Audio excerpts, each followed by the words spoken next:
Pull on up a chair. You're at Camp Video Games, y'all.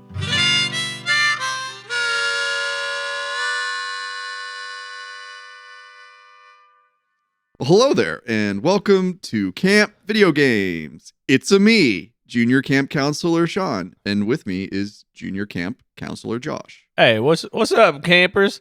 Look, I'm gonna need y'all to do a favor. You gotta stop eating all the mushrooms on your hikes. Like, you're just outgrowing the size of the cabins, and we have nowhere to store you all. So either you gotta stop eating them, or you gotta start running into wildlife and reducing to normal size again. Because we just do not have room to store all these massive boys that keep coming back from hikes. So that's it for housekeeping. Let's get into. We're going to talk about some Mario games today. That's right, Junior Counselor Josh. We're talking about Super Mario Bros. Yes, 1 through 3. Yeah. So I'll preface this by saying because this is a podcast where we talk about video games and their adaptations to other multimedia, I sort of pitched the idea of let's play every Mario game that was out before the. I still haven't seen it, but I'm going to say the crappy Mario movie from the 90s. Bob Hoskins, John Leguizamo feature. Yeah, so let's just play all the NES classics that was based on. So that's what we're here to discuss today. Then next week we'll be talking about that movie, which I still have not seen as of this recording. You're in for a treat, buddy. I'm kind of. I said this when we teased this in another episode. I'm legitimately kind of excited to finally see it. I'm excited to work through the special features on my DVD copy to see what they have to say about it. But today is all about Super Mario Brothers 1 through 3, and it's the funny thing is like both of us are like, I'm not even really sure where to begin to talk about some of the absolute most talked about video games of all time. How do you talk about imagination? How do you talk about learning to play? Like that's what Mario did for a lot of people. It just like introduced them to what the concept of a video game is and like how do you interact with it? Well, go right. Well, now there's something in my way. Now what do? I don't know. There's 2 buttons. Try them. Oh, one of them jumps. It goes over the thing that just killed you. Josh, and what is that is the core gameplay of what a Super Mario game is. I was thinking about it because like usually when we talk about these types of, you know, when we go into these deep dives on a series, we'll explore the plot, the characters, the setting, the narrative, like all of these things that are really important to like modern storytelling modes. But like with a Super Mario Brothers game, sorry, should I say Mario? Like, is that the Italian way of saying So it? I only say Super Mario Brothers because gosh, what's his name? In Ghostbusters 2, why am I blanking on his Rick Moranis' character? Invites Janine, the secretary, over. That's right. When he's babysitting, he's like, "Oh, we can play Super Mario Brothers or something." And I've just said it that way ever since I first saw that movie. And then when you see them like heavy making out later, like so many people were like, "I think I found the ideal woman in Annie Potts." Yeah, who's still a babe. I saw her on Young Sheldon where she plays the grandma on that, and she Amazing. is a gilf. So anyway, Super Mario Brothers 1. Yeah, I mean, saying this is the game that taught people what video games was for the most part is, I don't know. That seems to be the way to put it. I went through and played Mario 1, 2, and 3 in the past week, and I'll say fun.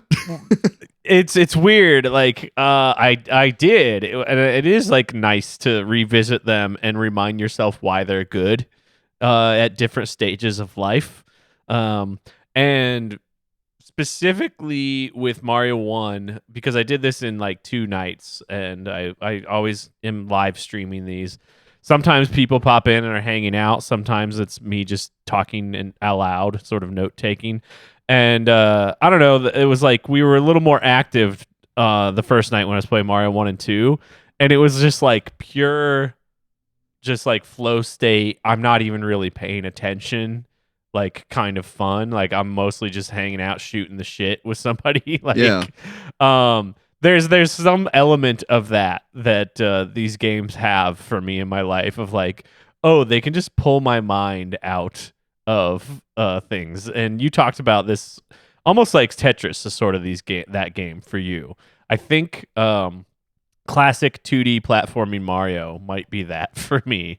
There's something about the joy of movement of a Mario that is that's what's flow statey for me in video games. Sure. I mean, controlling the character of Mario or Luigi in the first few games, like you see like to me it almost they just turn into like a mouse icon on the screen, like what when you're using a computer, not like a yeah, but like it's just this little cursor that like there's no emoting, there's no like personality in these very rudimentary pixel character icons, but it is just a mode of movement for you where you have so many ways to affect the movement of this character with minimal inputs. Like you can hold down the B button and it'll make them run a little bit faster and jump a little bit higher.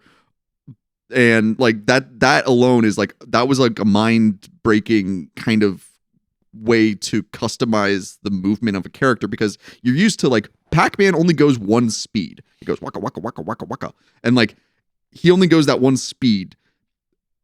And having the ability to just boost the speed a little bit, it's a game changer. It was a weird customizable way to allow for a more fine-tuned approach to movement in the game, which is a kind of a revolutionary feature. Yeah, which funnily enough, like since you bring up Pac-Man, the Pac-Man's, I think it was the official like Pac-Man 2, quote unquote, was the attempt at like a platforming side scroller Pac-Man. Oh, that's right. Pac-Land, I think was what it's called. Yeah, and actually like this Super Mario Brothers, not original Mario Brothers, the little battle whatever game that's included in Mario 3. Anyway, it was like Shigeru Miyamoto's response to like, oh, I can make that better. And it became, instead of Pac-Land, Super Mario Brothers is the game people think of like, what is 2D side-scrolling platforming? Which is very fun. Now, are we talking about the single screen battle mode? No, I'm saying this game. Oh, Mario okay. 1. Well, yeah, for simplicity, Mario 1 is what most people know. Yeah, the one that, I mean, like historically speaking, like this was one of the first video games that my family bought for the Nintendo Entertainment System back in 1986 or 7. I was born in 86, and I believe we already had an NES by the time I gained consciousness. Mm-hmm. I had the NES cartridge that was Mario bundled with Duck Hunt and World Track. Something. Oh, so you had a power pad? I did have a power pad. Oh, dang, dog. Heck yeah. Yeah, and it was only good for that one game, and that game lost interest very quickly.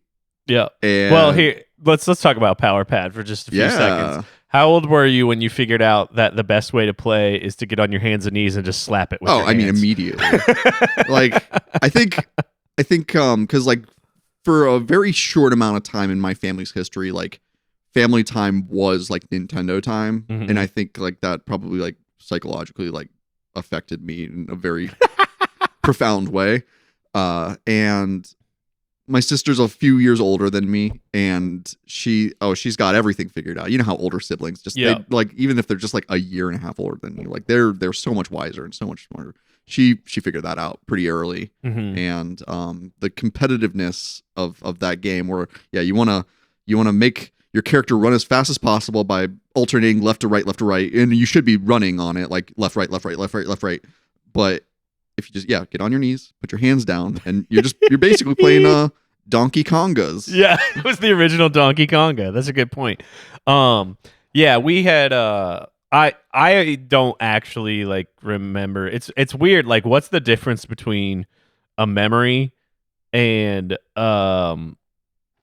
like remembering a recording of a memory? Because I very distinctly have memory of my first time playing NES, because we have an old VHS footage of, it was like, oh, this was like our big Christmas was, there was a year I got this preschool train I was like 2 or 3. Yeah.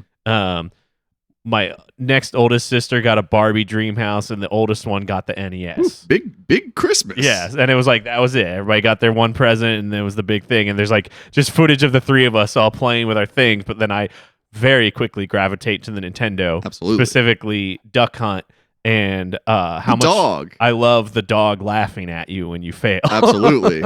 That's fun. And I'm glad I think that's part of that video. I'm glad it inspired joy in you because that dog infuriated. Yeah, and it's like how much of this is like actual memory and how much is just because we would rewatch this video of that Christmas. Yeah. But I do know that I quickly became the one more gravitated to the Nintendo than my oldest sister that it was purchased for. You're the family Nintendo boy. Yeah, she probably hasn't touched a video game in a long time, other than I told the story about when her son found Tetris and a Game Boy a few years ago. That's right. The other episode.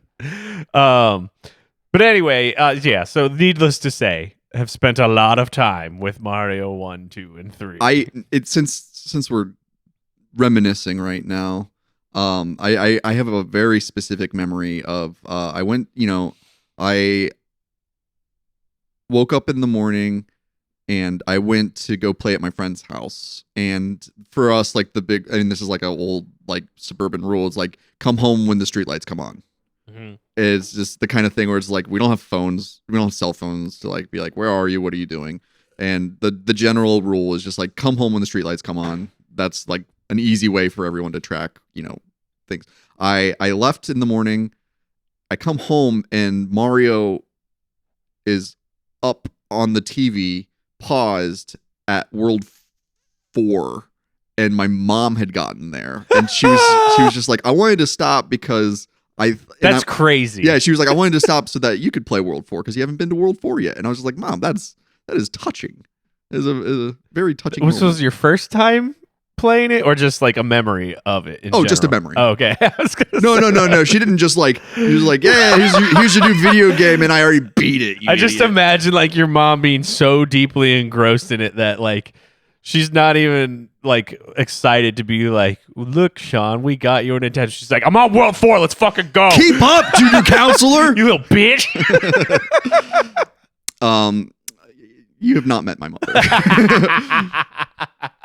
No, but that was a happy memory. I just remember it being like, oh, look, like I'm not the only one in the family that likes this. And I think that was an important part of what Mario was. It was a unifying game because a lot of my family didn't like violent video games. And to talk about Mario it's not necessarily a violent video game, even though you do kill enemies. It's not even through what would be considered like combat in a traditional video game. Because I was thinking, I was like, what is a Mario game? It's moving this little guy around the screen in inventive ways. How can we move him, and how can we raise the stakes on where you want to go? Like it's like it's like an analog arcade game where you would hold like a piece of metal in between two other pieces of metal, and you need to like carefully navigate it without touching either side. And if you do, it's like kind of like Operation. Right, where you need, it's all about speed and efficiency. I think that's what Mario is. If we're talking about what Mario is, it's about getting from the left side to the right side of the screen, like generally, or with Mario 2, getting from the top to the bottom, or vice versa. But like, it's different than most games because while yes, you can throw fireballs, or you can later,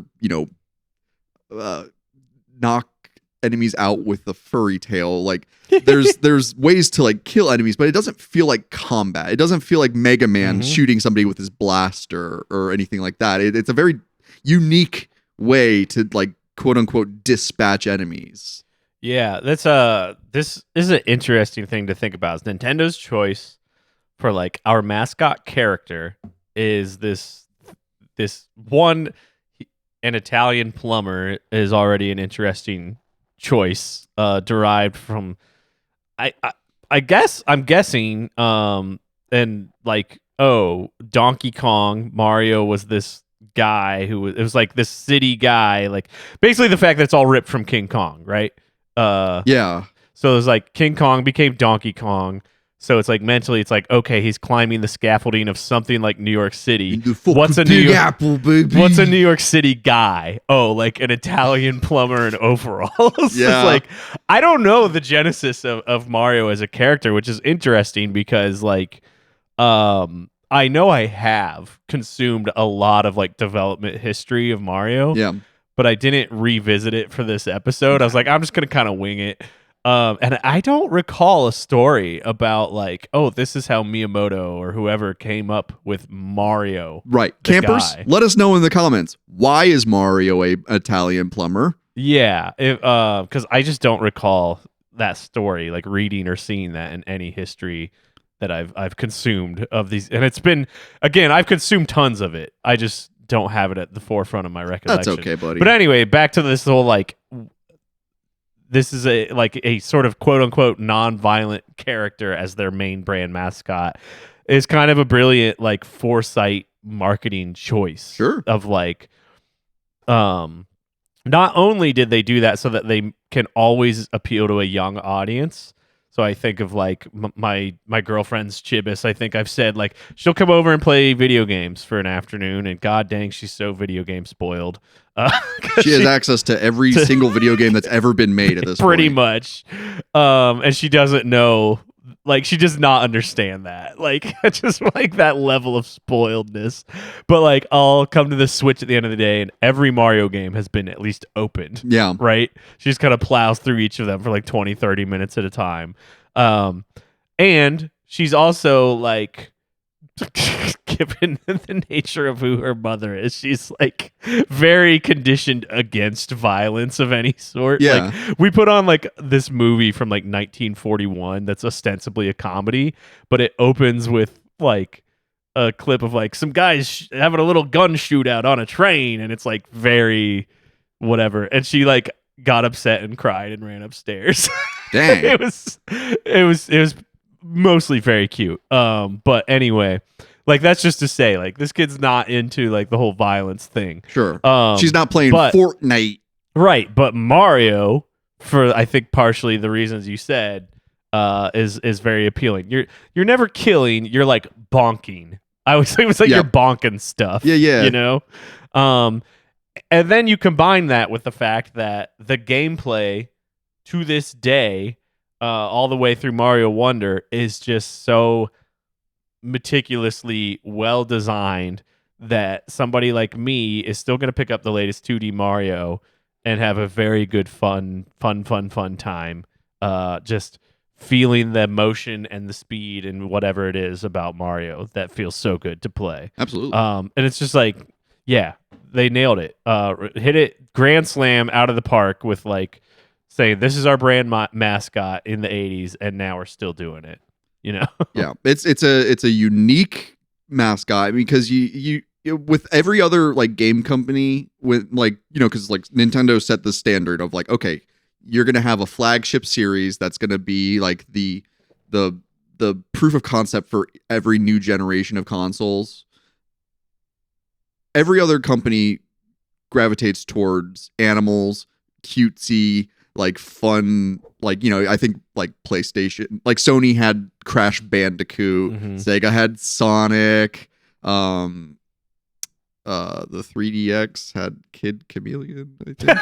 But you know, like Gex. My God, 3DO Gex. had Gex. Was that for PlayStation 2? As Gex, well, I think came out on a lot of platforms, but it was like the branding marketing for, I want to say like 3DO. Sure. One of those ones that failed. Yeah. So like they made this character who's ostensibly being marketed toward children, and everything about Mario, if you were to like apply it to the real world, is actually like you want to warn kids against this guy. Like, you know, white guy with a mustache who like, you know, he's like, you know, let me check your pipes. It's very ominous if you think about it, if you disambiguate what Mario is. But in this case, he's without sin. And he's like, let's do shrooms and consume plants that change our state of mind and our physical prowess. So instead of living in the Big Apple, Mario lives in the Big Mushroom. the Mushroom Kingdom is an interesting like fantasy world because I mean I cannot think of any video games where there is a difference between where Mario and Luigi like originally live versus the Mushroom Kingdom. The only like big difference, like, okay, and I think we're doing ourselves a favor by not talking about every single episode of the Super Mario Brothers Super Show as we did with the Legend of Zelda animated series. Please check that out, patreon.com/campvideogames, and we have commentary for every single episode of the Legend of Zelda series. Fantastic show. Great show. It's fine. It's not. But the Super Mario Brothers Super Show has Mario and Luigi living in New York in like a tenement, like apartment house.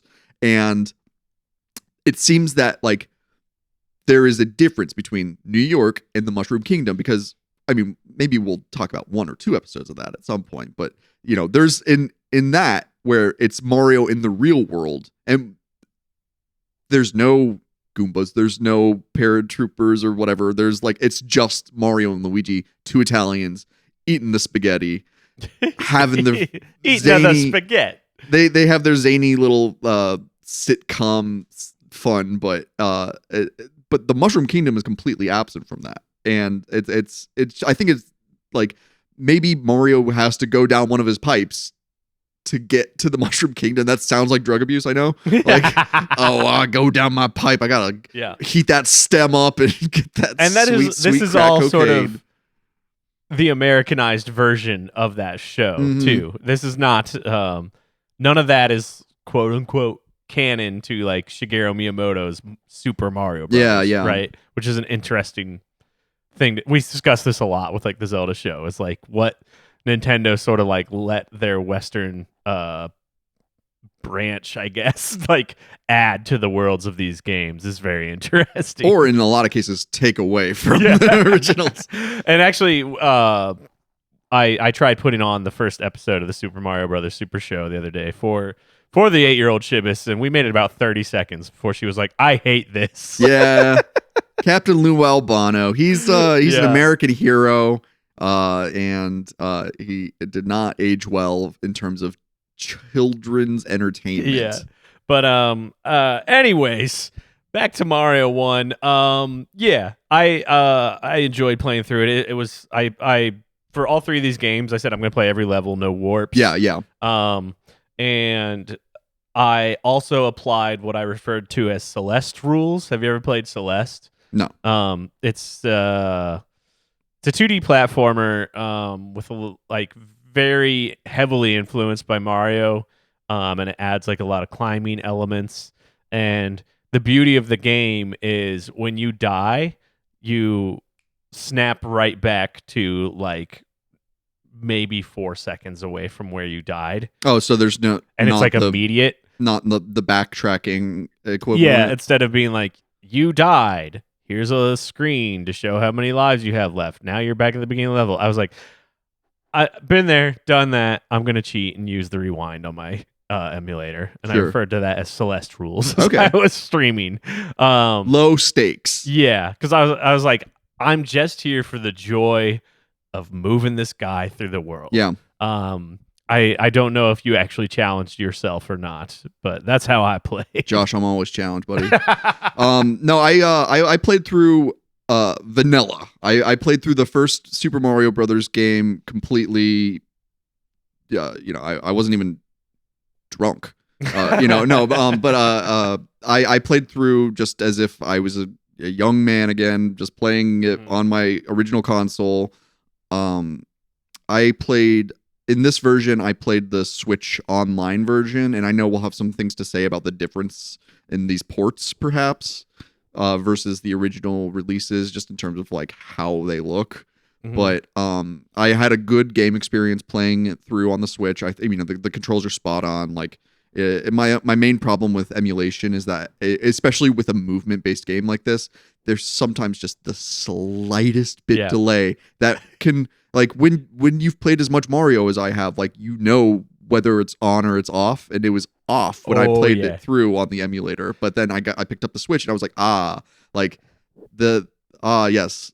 First party like support, like the actual way it's meant to be played at this So, point. I think you tuned into the basically the end of when I was streaming, but I don't know if you tuned into the first time, but I was bitching and moaning quite a bit. I was playing the first time I used my Switch Pro controller over Bluetooth to play an emulator. I was playing a wired controller too. I think like that makes a difference. And the whole time I was just like, this doesn't feel right. Yeah.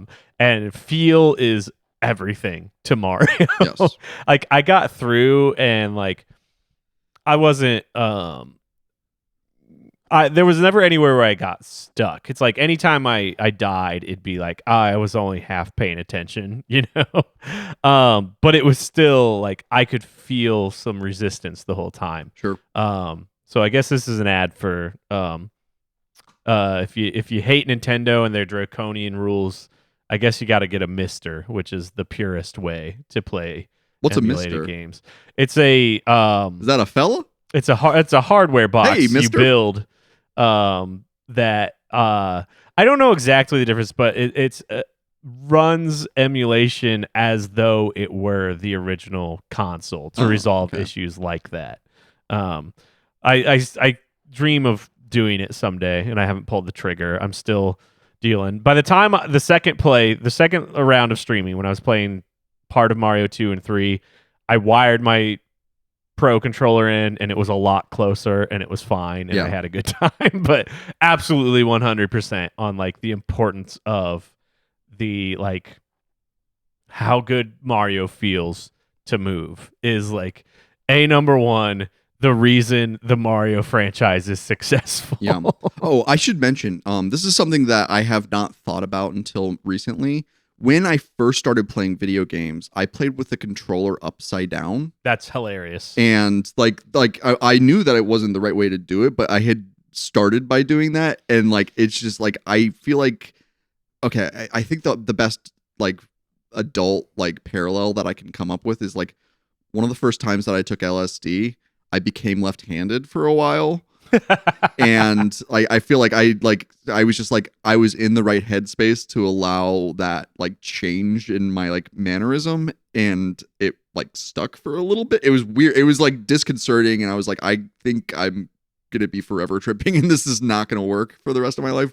But as a little kid, like, you know, when your brain's still forming and you're, you know, you don't know what's left to right or right to wrong or up and down, I got very good at playing with the controller upside down. So I tried to do it again as a very old man, and it didn't stick. That's funny. And I'm no longer left-handed either. I have this weird little thing that like just lodged into me as like this very sad memory of like with one of my sister's kids.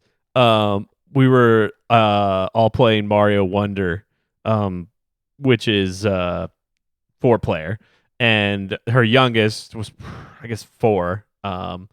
And you know how like with Switch Joy-Cons, they can connect at like different angles on a 90 degree. Like you can either rotate it 90 degrees to use one Joy-Con as a controller. Yeah.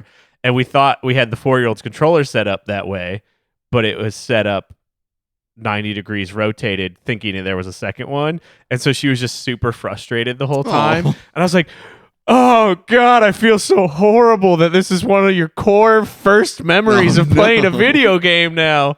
And like it like lodged into me, and I'm sure it meant nothing to her, but I'm like, no.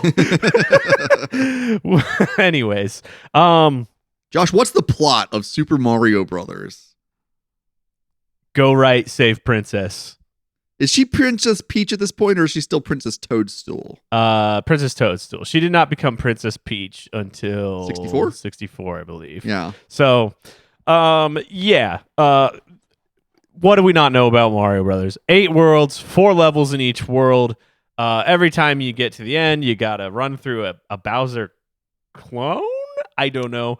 Don't care. You hit an X, a toad pops out and tells you the princess is in another castle until you get to the 8th world, and that's it. Yep.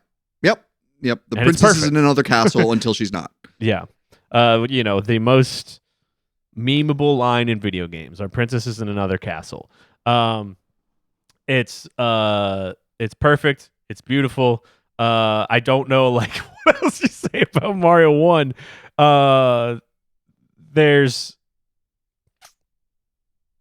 I think like for me there's something about like the speed of a Mario game. I'm most flow statey and most at ease and enjoying it when the game gives me the freedom to go fast.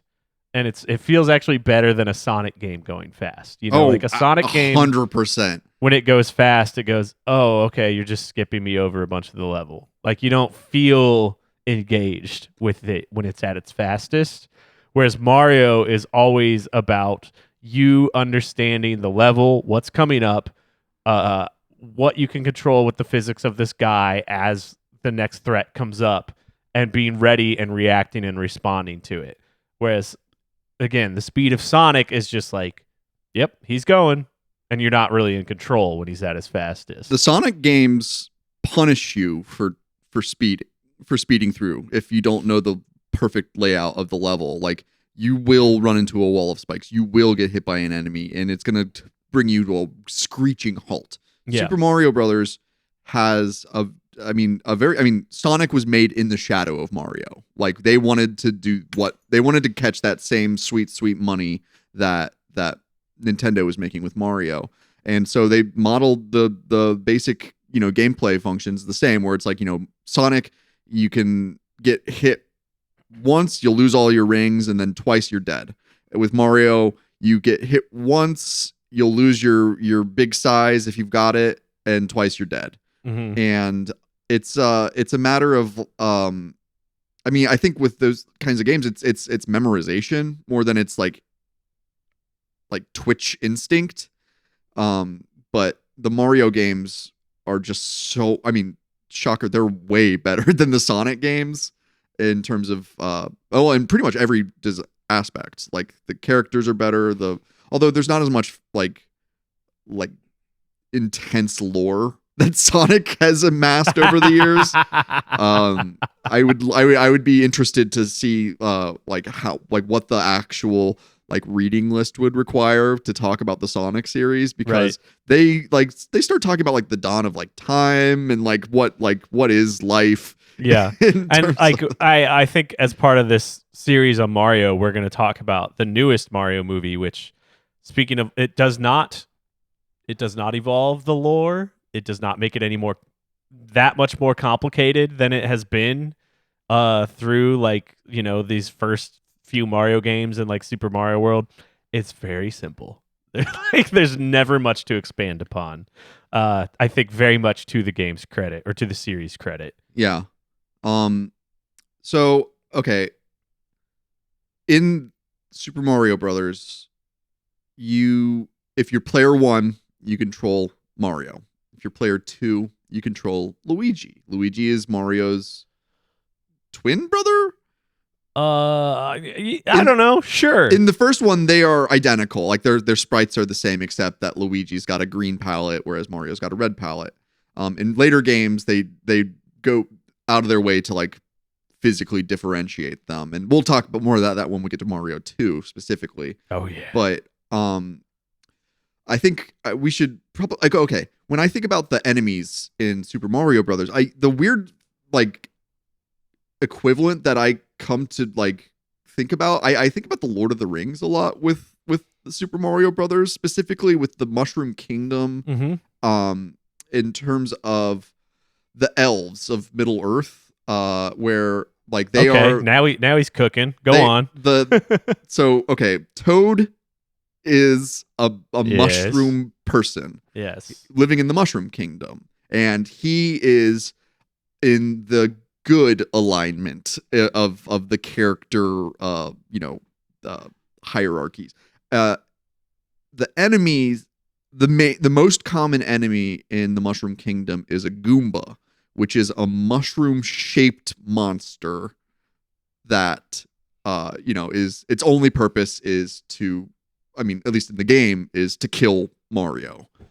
The mushroom people have kind of a subverted mutation of themselves, aka the Urukai or the goblins.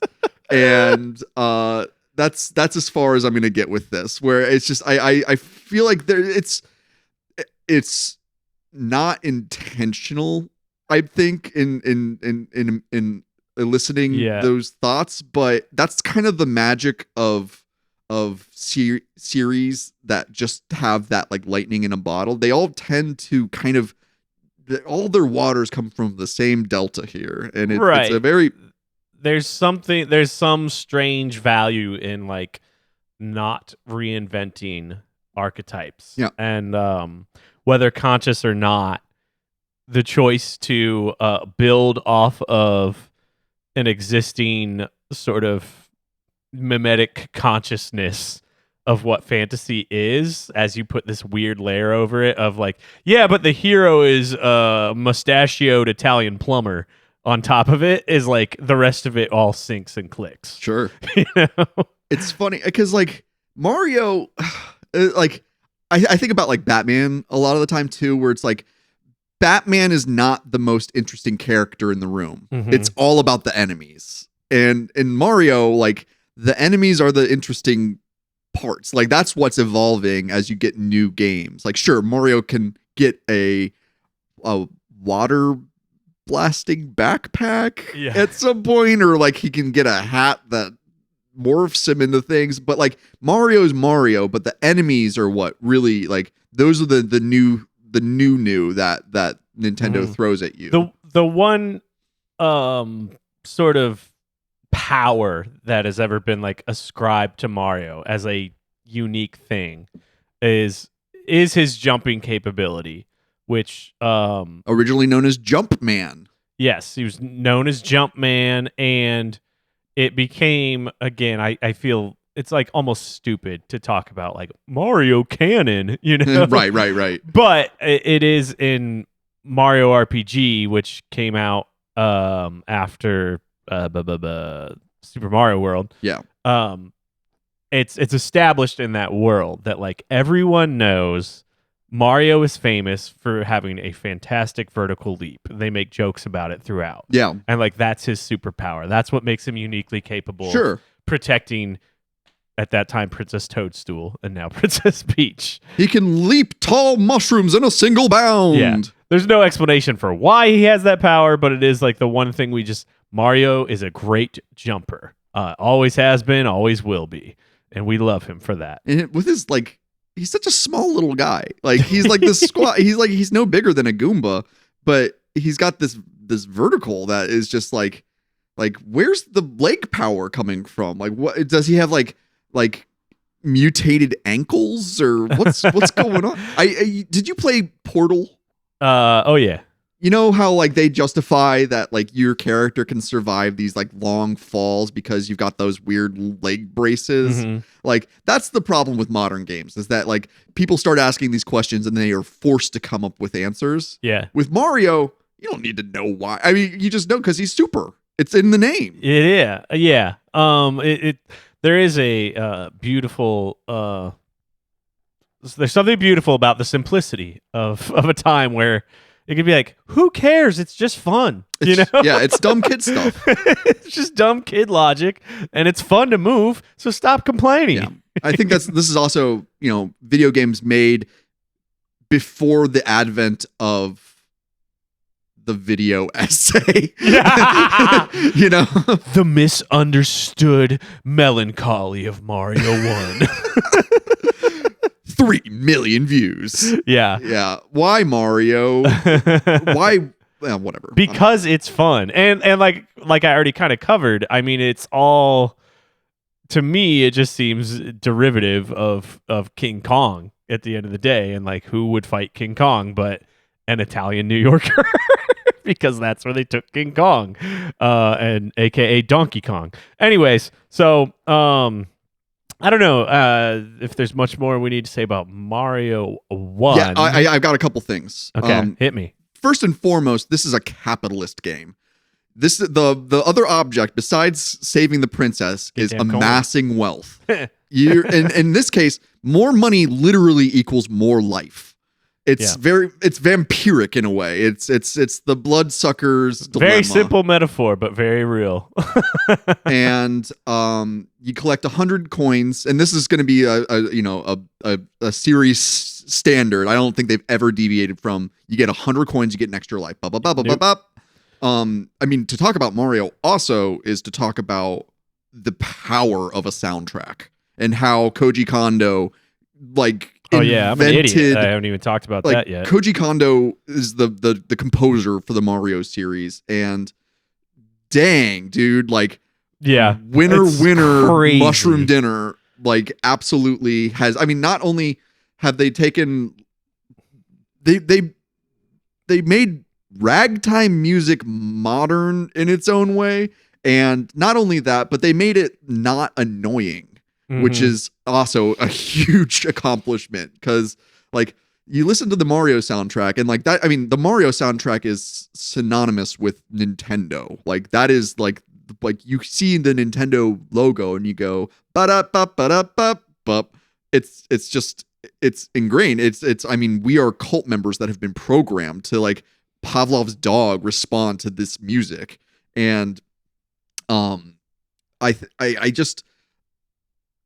you can't talk about Mario without talking about the soundtrack and how revolutionary it was in taking. I don't even know how long the actual original loop is before it starts repeating, but it's not very. It's maybe 30 seconds, 20 to 30 seconds. Yeah, and you can listen to that on repeat by design without it getting old. Well, to some degree. This is not something I would check out Carl's Manager on YouTube to hear his cover of the Earthbound Friendly Neighbor tune, which was a banger. That is the original. I was working a copywriting job, and I would listen to that on. I found on YouTube a 4-hour loop of the original Friendly Neighbor tune, and I was I would listen to that and be like, "Am I going crazy right now?" But I mean, I think Earthbound is the best evolution of that simple loopable earworm. Sure. I think that was the peak of it before video game music could become more complicated. Yeah. Yeah, I mean, I can't believe it's I didn't even think about the music. You're the music guy. I know, and there's the audiophile. Those 33 1/3 books, that are about classic albums. Yeah, I gave that to you. Yeah, you gave me the one about Koji Kondo's Mario 1 soundtrack, and it's the only one of those I've ever read, and it's it really does explain the very well the what can be accomplished through limitation. I'm sure I've talked about the limitations of programming music for the NES is you can come up with the most beautiful symphony you can possibly imagine, and you have to figure out how to squash that into 4 tracks of extremely compressed synthesized sounds. Yeah. And they didn't video game music before this game, no one stopped to think about what you were talking about, that simple loopability that won't drive people crazy. It was just 99.9% complete dog ass, and where they found Koji Kondo and whatever budget they paid him to do this is beyond me. But it changed music and video games forever. It set a standard that has hardly ever been equaled. The Super Mario Brothers theme song it's never going away. It is always going to be linked with this series, and as long as Nintendo has blood in its veins, there's going to be some sort of Mario game coming out, and that music is going to at least make a cameo. It's interesting. I think just as long as we're talking about Mario, I'm gonna have to keep talking about my girlfriend's child, just because that's her deepest connection to video games at age 8. Like I can't think of something like generationally connective, like musically, like the Mario soundtrack that like she identifies with it. Yeah. Like she like has it deeply ingrained in her, DNA somehow, even though she wasn't very actively playing video games until, the last year or so that she's been hanging out with me. Like, there's like, I can't think of something like that connects me to my parents in that same way. I think the Beatles are the closest thing for my family. Like that was like what I was gonna say, but it's like the Beatles aren't like, it's not like the same like cultural intellectual property. It's like they made albums for 10 years and then broke up, right? Whereas, and thank God. Yeah, right. Thank God they the broke DNA up. of Mario is still shows up in games over and over and over again and is not stale. It's not stale. It's I mean, what Mario offers the player is complete freedom to use these amazing abilities. Like okay, Mario 1, he starts off small, takes a mushroom, gets big, and then the other power that you can get is a fireball. You touch the fire plant, I guess, or yeah, it's a fire. It's like a fire flower, I think is the actual term for it. And just with those few little like customizations, right? You start off small and you're vulnerable. Then you get big and you've got an extra hit, and then you get the fire, so you've got like ranged attack that is not what you would expect for a ranged attack in a video game, because the fireballs have a bouncy trajectory that makes it hard to anticipate exactly where they're going to be going if you're shooting at an enemy on a flat plane. It's great for angle shots, like you can really like nail those pretty easily, but like it's just as likely to bounce right over the Goomba that you're throwing a fireball at. But like that freedom to like, you have this range of motion, and now you've got this like, additional offensive maneuver that like it as a gamer, like you've never had that before at this honed in, because like the quality of the actual gameplay is phenomenal. Like they figured out what they think gamers are going to anticipate, and then they subvert it just a little bit so that you don't just go full steam ahead without suffering the consequences. And especially as the series goes on, they go farther and farther down that same like trajectory. Yeah, I'm thinking of like comparing the shooting aspect of the fire flower to like asteroids or Space Invaders, where it's like those are much more predictable, like quote unquote physics engines. Well, it's a flat trajectory. It's going straight ahead. Yeah. That's a very interesting observation. But it does lead me to like, before we move on from Mario 1, like, do you have any critiques, shortcomings of this game? I have a few minor ones, but I dislike the swimming levels. Because I don't know how many of them there are altogether, but I think there's like 3 swimming levels. I'm not fully certain, so don't come at me, but I don't like the physics. I like that they changed the physics, but I don't like how that was accomplished in Mario 1. I also dislike the trampolines. Specifically you for just like hit the top of my list. the pixel perfect timing that is needed to get so the maximum like height out of them is very, I think that's flawed. I think that like I mean it's trampoline rules, right? You're jumping on trampoline, and if somebody else is coming down at just the right moment and then you jump when the trampoline's at its maximum taut, like you're going to get some massive air as a result. And so like it is a success in kind of capturing that feeling of like, whoa. Yeah. But it's so unruly that I dislike that it's inclusion. Deeply unfair in a lot of cases. I I'm thinking back to when we talked about Nintendo World Championship NES Edition. I finally figured out how to say the name of that. You did it. One of the challenges is from quote unquote the lost levels, or AKA the real Mario 2. Japanese Mario. And the physics engine for Mario is almost identical to this game, and the trampolines are the same. And there's like this really difficult jump in one of the challenges where it's like you have to land on this trampoline. You have to the bounce has to work. Then you have to go like up and around a single.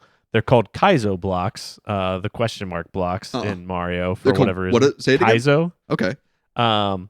And like land, and it's like it's so difficult. But yes, I totally agree with you on swimming, water levels, the way the gravity pulls you down. Yeah, that up like on the screen right holes now. Of the water levels, yeah, it's on the screen for anybody on YouTube. Is that how it works in real life? Like if there's like a chasm, is it gonna like gravity me down toward it? Not that like. I mean, there is Riptide, you know. I think maybe that's what they were going for, is the concept of Riptide. You swim against, or you swim horizontal to it, not with it or against it. I don't know. Only thing I'm trying to rip is a bong, baby. It was a huge improvement in Mario 3 to the point that it's so normalized in Mario now that when you go back to Mario 1, you forget that you cannot get a bounce off of enemies. It's so funny. Like it's fine for this game, but it took me a couple levels like to go, oh yeah. You don't get that additional lift by jumping on an enemy's head. And then when I did start up Mario 3 this week, I was like, oh, it's like so refreshing to have it back. Yeah. But I mean, like, otherwise, it's like pretty perfect game. These guys knew what they were doing. They did a pretty good job. Yeah. I just want to run through what the enemies are called because there's some fun ones. So yeah, we've got the Goombas, the Koopa Troopas. Those are the I want you to challenge turtles. me on some of the other ones. I want to see if I've got them down. Maybe just describe. Yeah. What's the black turtle called? The one that's just the shell with the eyes. The one that's immune to fireballs. Is it a beetle something? It's a buzzy beetle. Dang it! Okay, I was halfway there. Okay, we all know what a hammer brother is. Yeah. Do you know what so we know what the Lakitu is. That's the cloud that throws. What are they called? I call them spinies. You are correct. Okay. They are called spinies. And then we've got, the piranha plant is, do you know what the fish are called? Cheeps. That's right. Okay. Do you know what the squid are called? Ooh, I'm blanking. Shoot, no, I got nothing. It's a bloober. Bloober, okay. There's actually a name for the fire plumes. The stick things, or just the ones that shoot up from the lava. Oh, I've got nothing for that either. They're called Podoboos. Balls of lava that guard Bowser's castle. That's they one leap that straight up around, from pools of lava to strike Mario. And then then we've got the fire bar. That's the it's like a clock. It's like an analog clock of fire. Yeah. And then King Koopa, of course. Yes. So the bosses, a boss occurs in the 4th level of each world. I'm reading from Mario Wiki, so apologies. Hit me. So the boss is on a bridge suspended above a pool of lava. Yeah, they're not saying that it is the King Koopa. It's just saying the only boss in the game is Bowser, the fire-breathing king of Koopas, who kidnapped the princess. Bowser himself only appears as the boss at World 8-4. Here we go. All of the preceding Bowsers are his minions in disguise. I think when they die, they turn into other like animals. You'll see it turn into a Goomba or a Koopa Troopa. And maybe in newer releases of it, but you're not killing Bowser every time. You're killing his minions in disguise. It's like how Hitler had body doubles that would make appearances. Right, exactly. I like Koopa as I'm sorry, Bowser. Yeah. Um, Which is what he was for the first several years of my life. he was always King Koopa. Yeah, King Koopa. And in the cartoons, that's what he's called. But Bowser's a great villain just because, Mario's a human being who is trying to save another human being. This is literally like the princess has been kidnapped by a dragon and we need to rescue the princess from the dragon. Yep. Except Koopa's more of like a turtle dragon because he's got the spiny back and like all of these like he's like an amalgamation of a dragon and a Teenage Mutant Ninja Turtle, and a little bit of a gorilla too, I guess. Just this big hulking stature. Yeah.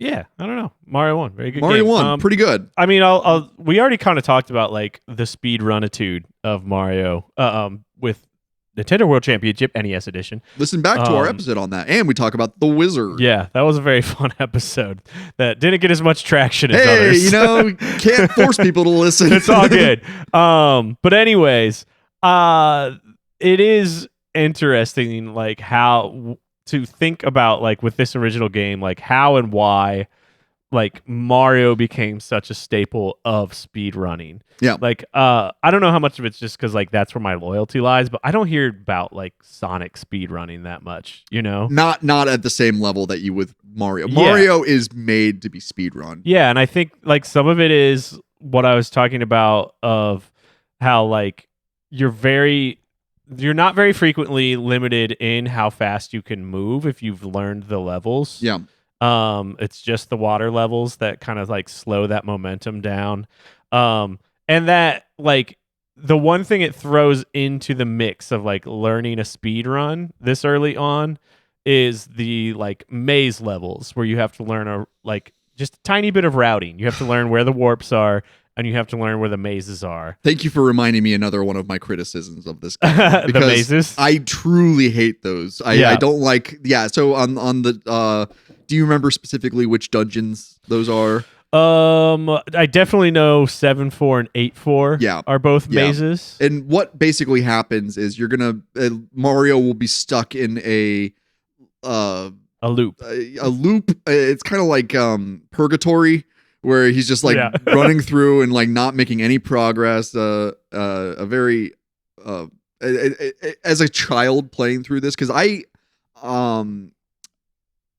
this might be the first video game I ever beat as a youngin', and it took me a lot of time to figure out that fact that you can go a wrong way in Mario. Because in Mario, in this game, you're kind of programmed to learn that the right way is the way to go. Go right. Yeah, just go right. Just don't think. Go right. Go west, young man. Yeah. Or I guess east. But when they introduced that variable where it's like if you take the bottom route the entire time, it's gonna go like does it make a noise? Does it go or is that I think that's it a later the remastered what's it called? Super Mario All-Stars. Okay. Yeah. Like at least they give you that clue, but if not, you're gonna be like, what's wrong with this level? Is there something wrong with my cartridge? And this is why the Nintendo hotline was invented. Or I guess Nintendo Power. Yeah. And I was thinking of it from like the speed running perspective where like and this is also kind of a critique is like once you've done it once, the magic of the puzzling is sort of gone. Yes. Yes. If you were paying attention, because then the next time you do it, it's just like this little like piece of like encyclopedia Rolodex you have to pull out of your brain of like, oh, this is the route for this level, And it's not, I guess it's pure logic. It's like, well, if this didn't work, then this should work. And if that doesn't work, then this is the only other option. So yeah, it's not, it takes away the fun in the speed and the freedom. Like at that point I was a little, turned off by what they were doing in the dungeons, but we should also mention, in Mario, you said that, and we both played this with no warping, but one of the best, like worst kept secrets in Nintendo history was that like you can warp from the get-go, like from World 2, or I'm sorry, World 1, 2, you can warp to World 4, like just like that. And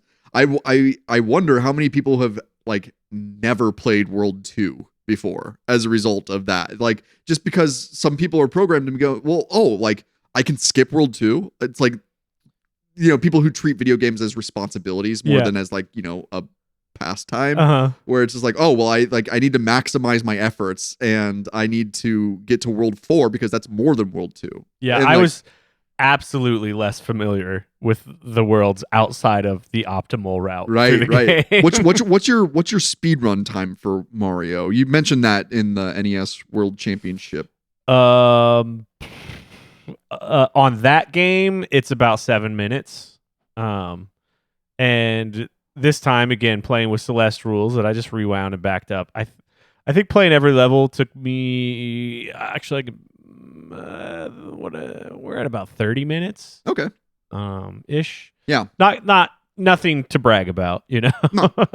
And I was heavily hindered by the latency I was experiencing. I was experiencing way more slowdowns and deaths than I'm used to, because I played a lot of the Mario 35 Battle Royale game based on this. Yeah.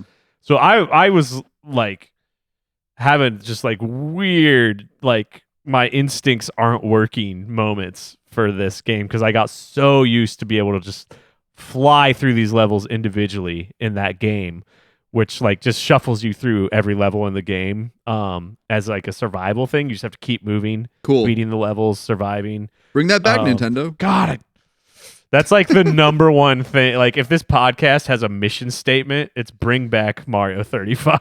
Mine's pay me, motherfucker. And that too. Yeah. So I mean, let's have fun. That's the actual mission. Yeah. I mean, I was a little slowed down, but I don't know. About how long did this one take you?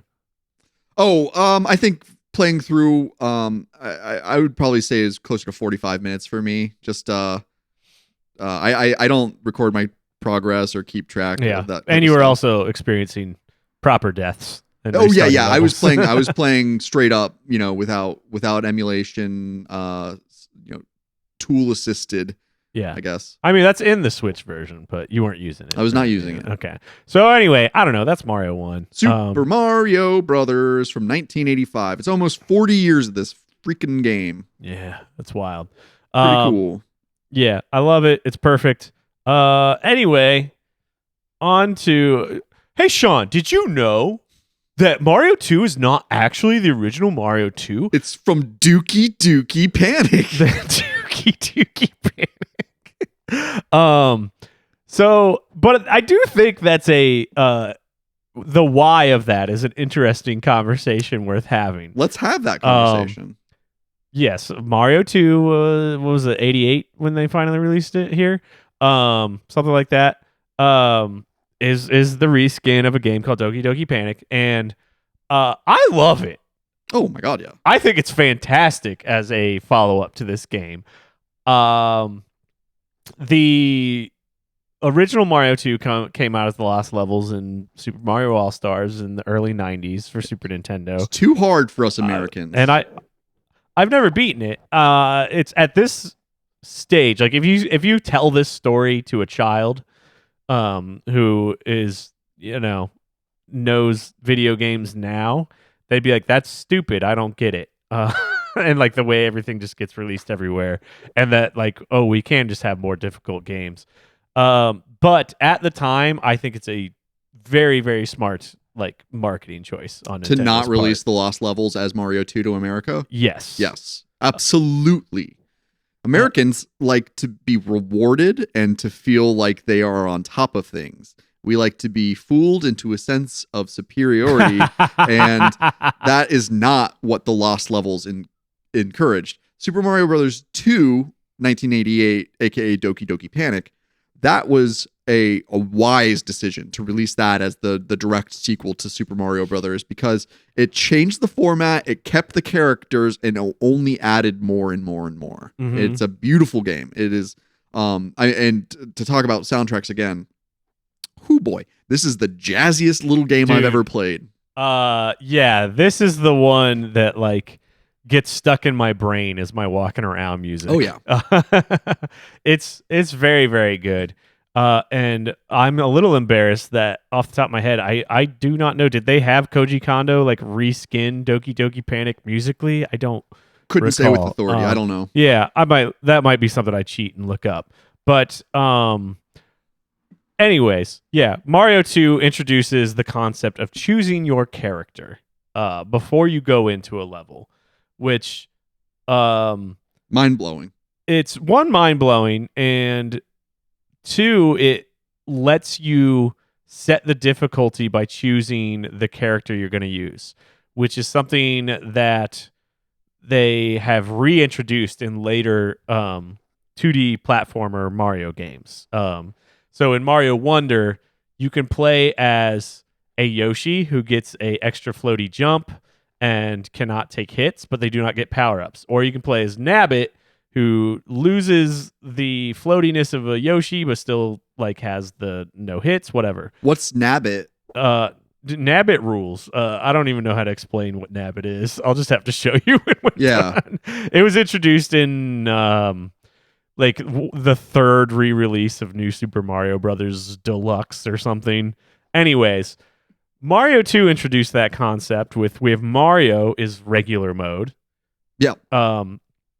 Peach is... She's floaty. She can hover. I call Peach like regular difficulty with flourish. Like, because she has the long floaty jump. It's like her skirt's catching the wind as a parachute. Yeah, but her pickup speed of... because this game is based so heavily on picking things up out of the ground, picking enemies up, her pickup speed's a little slower than Mario.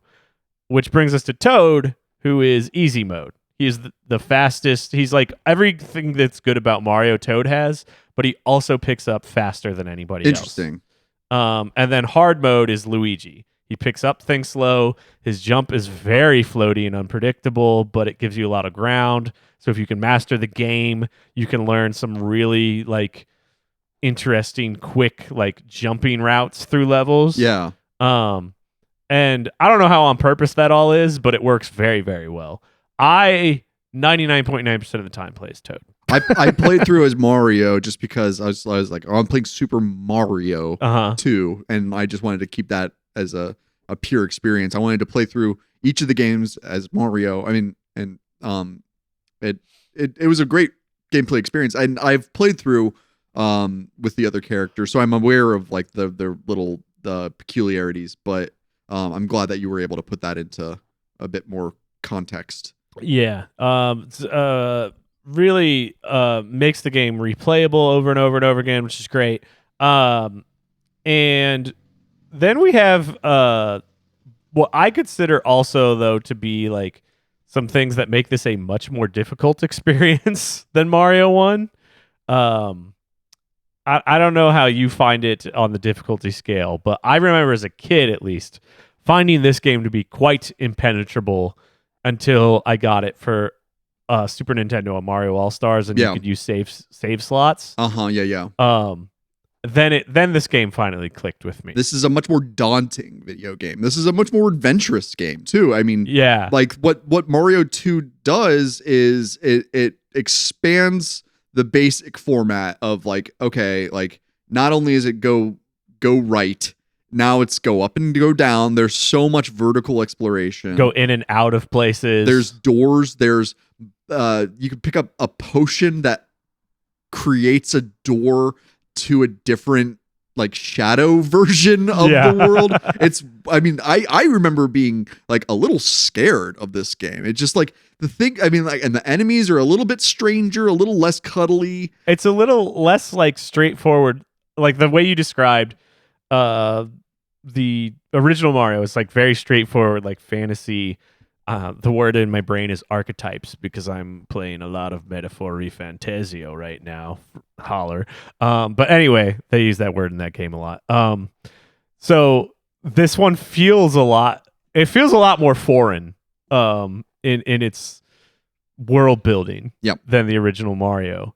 And I think what you said about like the little shadow realm being a little scary is very indicative of that fact. Yeah. Well, it's not only that, but like the imagery in this game is like there's some weird shit going on in Mario too. Like, first and foremost, like the bosses that you fight are like they're like girl Yoshi. That's the Birdo character that she like shoots eggs at you. You jump on the egg, throw the egg back at her until she dies, and then she gives you a pearl, and then you pick up the pearl and a falcon's mouth opens that you then crawl into. It's just like, what is going on? Like, I would really like to play Doki Doki Panic because I'm really curious if it works better if you're not playing as Mario in this. If it's like, if you're, I mean, I don't even know what the hero of that game is. I'm very interested to play it, but I will just, it might help you at a glance. I'm going to pull up the cover of Doki Doki Panic for you as a visual. Okay, so it's like a turbaned kid. Yeah. Okay. Yeah, it's a very like Middle Eastern aesthetic. Yeah. Of the main characters. Toad looks like he's wearing a turban. And I've this is another thing where it's like I've gone through the development history of that game and I just don't remember a lot of details beyond that. Excellent. That yes, they took this game that has that sort of Mid-Eastern aesthetic to certain things and put Mario characters. Sure. Yeah. But the boss variation, since you mentioned that, was I thought is like very exciting, very interesting. Like every time I came to a boss and it was something new, with like a tiny little variation on it, I was like, oh wow, this is actually better than Mario 3. Where like eventually by the end of Mario 3, I'm like, oh my god, how many boom booms do I have to kill? Yeah. And they're all exactly the same. And the same strategy, absolutely no difference in how to tackle those bosses. Right. right. The I was watching your gameplay footage, and is Toad the only one who can do the super jump by holding down crouch? And then, no, they all do that? Yeah. Huh. Yeah, there's a lot of secrets. Like you need to use that. I thought there were like points in the game you had to use it just to progress. It's possible. Well, with Toad, there are points that you need it, I believe, because I think is his maximum height jump. Maybe his maximum jump is a little lower. Yeah. It's because I remember trying to do that with Mario, and I don't believe I was able to do that. I don't remember. I'm not the best memory here. Video games. Yeah, no, I'm just remembering. I won't pull up like the exact moment in the game, but there's a level where you have to ride a bird. That's most of the level, right? And my memory of how I just replayed through it is that you have to use that super jump to get over like something in that little bird flying section. Yeah. But maybe if you're different characters, you didn't have to do that. I don't know. But anyways, I love the variation of bosses in this game. And that being said, I don't think I made it past the first world boss, Mouser, or anyway, I don't think I made it past him until I had it on the Super Nintendo. Oh yeah. I remember this game being that difficult for me. It's like I never saw another boss past the first one until I could save my game on Super Nintendo. So yeah, definite difficulty spike. And another thing that I think heavily like influences the difficulty is that Shadow World thing is quite unforgiving. Because you can get a maximum of 4 hits, right? Yeah. And you have to get them by, you pull a potion out of the ground. It's not just hit a block and you get a mushroom for more power. Pull a potion out and then make a choice. Where am I going to put this potion down? Yes. Which will create a door to the Shadow World. And the mushroom, to gain the boost, has to be on the screen of the Shadow World, but you don't know. There's no way to know that. You need to map it precisely to get the best like perk. Right, and it's a total guessing game to learn where those are. And that is a quite unfair like evolution of the gameplay. Yeah, that I they think- did keep with. Yeah, and that I think really heavily contributed to the difficulty for me, like as a kid playing this on NES. Yeah, I don't know. It's so this game introduces a lot of enemies that became standards for the Mario series. The first one that I think of like right off the bat is the Shy Guys. I just think they're the coolest. Because they're wearing like hockey like they like remind me a little Jason Voorhees, except they're way cuter. And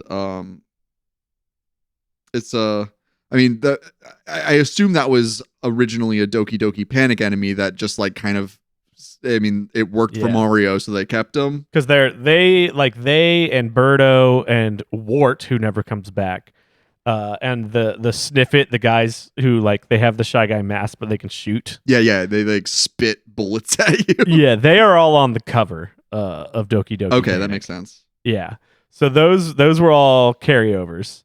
I'm also like looping back to I'm pretty sure Koji Kondo had originally composed this soundtrack for Doki Doki Panic. Yeah. They didn't redo it as Mario 2, which also helps explain some of the musical themes. Like the more Middle Eastern stuff. Like especially in like the dungeons and stuff. Boo ba boo bam bam. Yeah. Boo ba boo bam bam. Great stuff. Yeah. I was like kind of discussing like the like what, as I was playing and streaming, is like which lore was kept and which was thrown away from Mario 2 is very, very interesting. Like we already kind of ran through. It's like basically these enemies, and then everything else. They were like, "Nah, it was just a dream." You know? Right. Josh, what's the plot of Super Mario Brothers 2? It actually said it up front. But basically, if I recall, Mario is asleep and finds himself trapped in a dream world, and he and his pals have to escape, I guess. Is that it? Yeah. Let's see. One night, Mario had a strange dream. He found himself climbing a long staircase leading up to a mysterious door. Opening the door, Mario's eyes fell upon an incredible world unlike anything he'd ever seen. Blah, blah, blah, blah, blah. Yeah, I don't know. I don't like the story of this one. It's not that inspired. It's like, any game that's like, and it was all a dream. Right. I'm just like, great. It was all a waste of time. Yeah. Because like, imagine if like The Legend of Zelda did that, right? Like, have they done that at this point? Like, I guess Majora's Mask is the closest thing to where you're like, no, did that Link's Awakening. Oh, fuck. Of course. Oh, my God. But that had repercussions because he had to choose to end the dream, thus killing everybody in that plane of existence. And Spoiler it's cool alert, sorry. because it was an excuse to make the game more like Twin Peaks. Yes. I just bought the DVD case of Twin Peaks. Oh, nice. Because streaming services have abandoned all logic. You got to do it. It was all a dream. I used to read Word Up magazine. Yeah. No, but the difference between this game, Mario 2, and Link's Awakening, in terms of like, it was all a dream, is that like Mario's like happy to wake up at the end of this one. Whereas Link is just like, what have I done? Yeah. Like the repercussions of him like setting that I've destroyed an entire civilization and now I'm trapped at sea. the only again. woman I've ever loved is now dead because of me. Yeah. Is it Marin, I think? Yeah. But there was like a tinge of like melancholy to Link's Awakening that is completely absent from Super Mario Brothers 2. Like it's just, it ends with is he even wearing like one of those silly sleeping caps, like the honk-shoo? Oh yeah. Like, yeah, it's actually it's not a like very glamorous quote unquote cutscene ? Right. But it is like one of the first like depictions of like a full screen like pixel like graphical depiction of a character in a game, like in a Mario game. Which is weird to think of as exciting in 2024. It was at the time. It was at the time, absolutely. Yeah. Another thing that Mario 2 introduced that kind of became a feature, a staple for the series is mini games in between levels, where you've got the what do you call that? Like the what's the gambling machine? The slot machine? Slot machine, thank you. Yeah, you've got a slot machine to get extra lives. And that became, like, I mean, once we get to Mario 3, we'll have a lot more to say about mini games. But like that idea of like you're playing you're playing even if you're not playing a level, you're playing something. There's like stimulate, like give them up the ante, stakes. Like there's just so much like your attention is never able to stray from the screen. There's always something happening that you need to be in control of. Yeah. I think that's pretty well stated. And like one thing, this is partially, I think, critique of this game is that compared to Mario 1, and then like what I will say is probably a refinement that comes in Mario 3, there's just like a lot of systems to be learning and tracking in this game comparatively. Sure. So you have, first off, we already talked about like the shadow world, these potions, learning where to put the potions. Then there is like relatively complicated like routing options through each level. That like they're pretty linear, but there's like choices you can make. There are like a lot more secret routes that are sort of, they're not just like in Mario 1, it's like, oh, go up on the roof and then run, you know? These are more hidden in plain sight types of secrets. Yeah. And then like the actual solution is a little more complicated than that. Absolutely. Then you have, it's like, oh, every so many cherries you collect, you get a star. And then you have, on top of all that, the slot thing is based on, you get a slot pull for every coin you find in the shadow world. Yes, because we're no longer amassing wealth to get 100 coins for the life at this point. We're amassing it to throw it away on the slots for a chance at more life. Right, so throw away what I said before at the first game, that they don't deviate from the 100 coins per life, because that is, I just proved myself just in this one, which is, again, it was a different game first. But you have that, and then on top of that, it's like when you're in the shadow world, it's not every little vegetable root you pull out happens to have a coin. No. Only certain ones have been assigned to be coins. Yeah. And then there's the like the keys. It's not just, oh, you got the key, find your way back to the door. Oh no, this terrifying mask is gonna chase you all the way back until you find the door. The Phanto is called. Okay. The Phanto is an interesting character. It reminds me, I mean, so we recently talked our way through the Resident Evil 2 remake, where there is a stalker character that hounds your every move.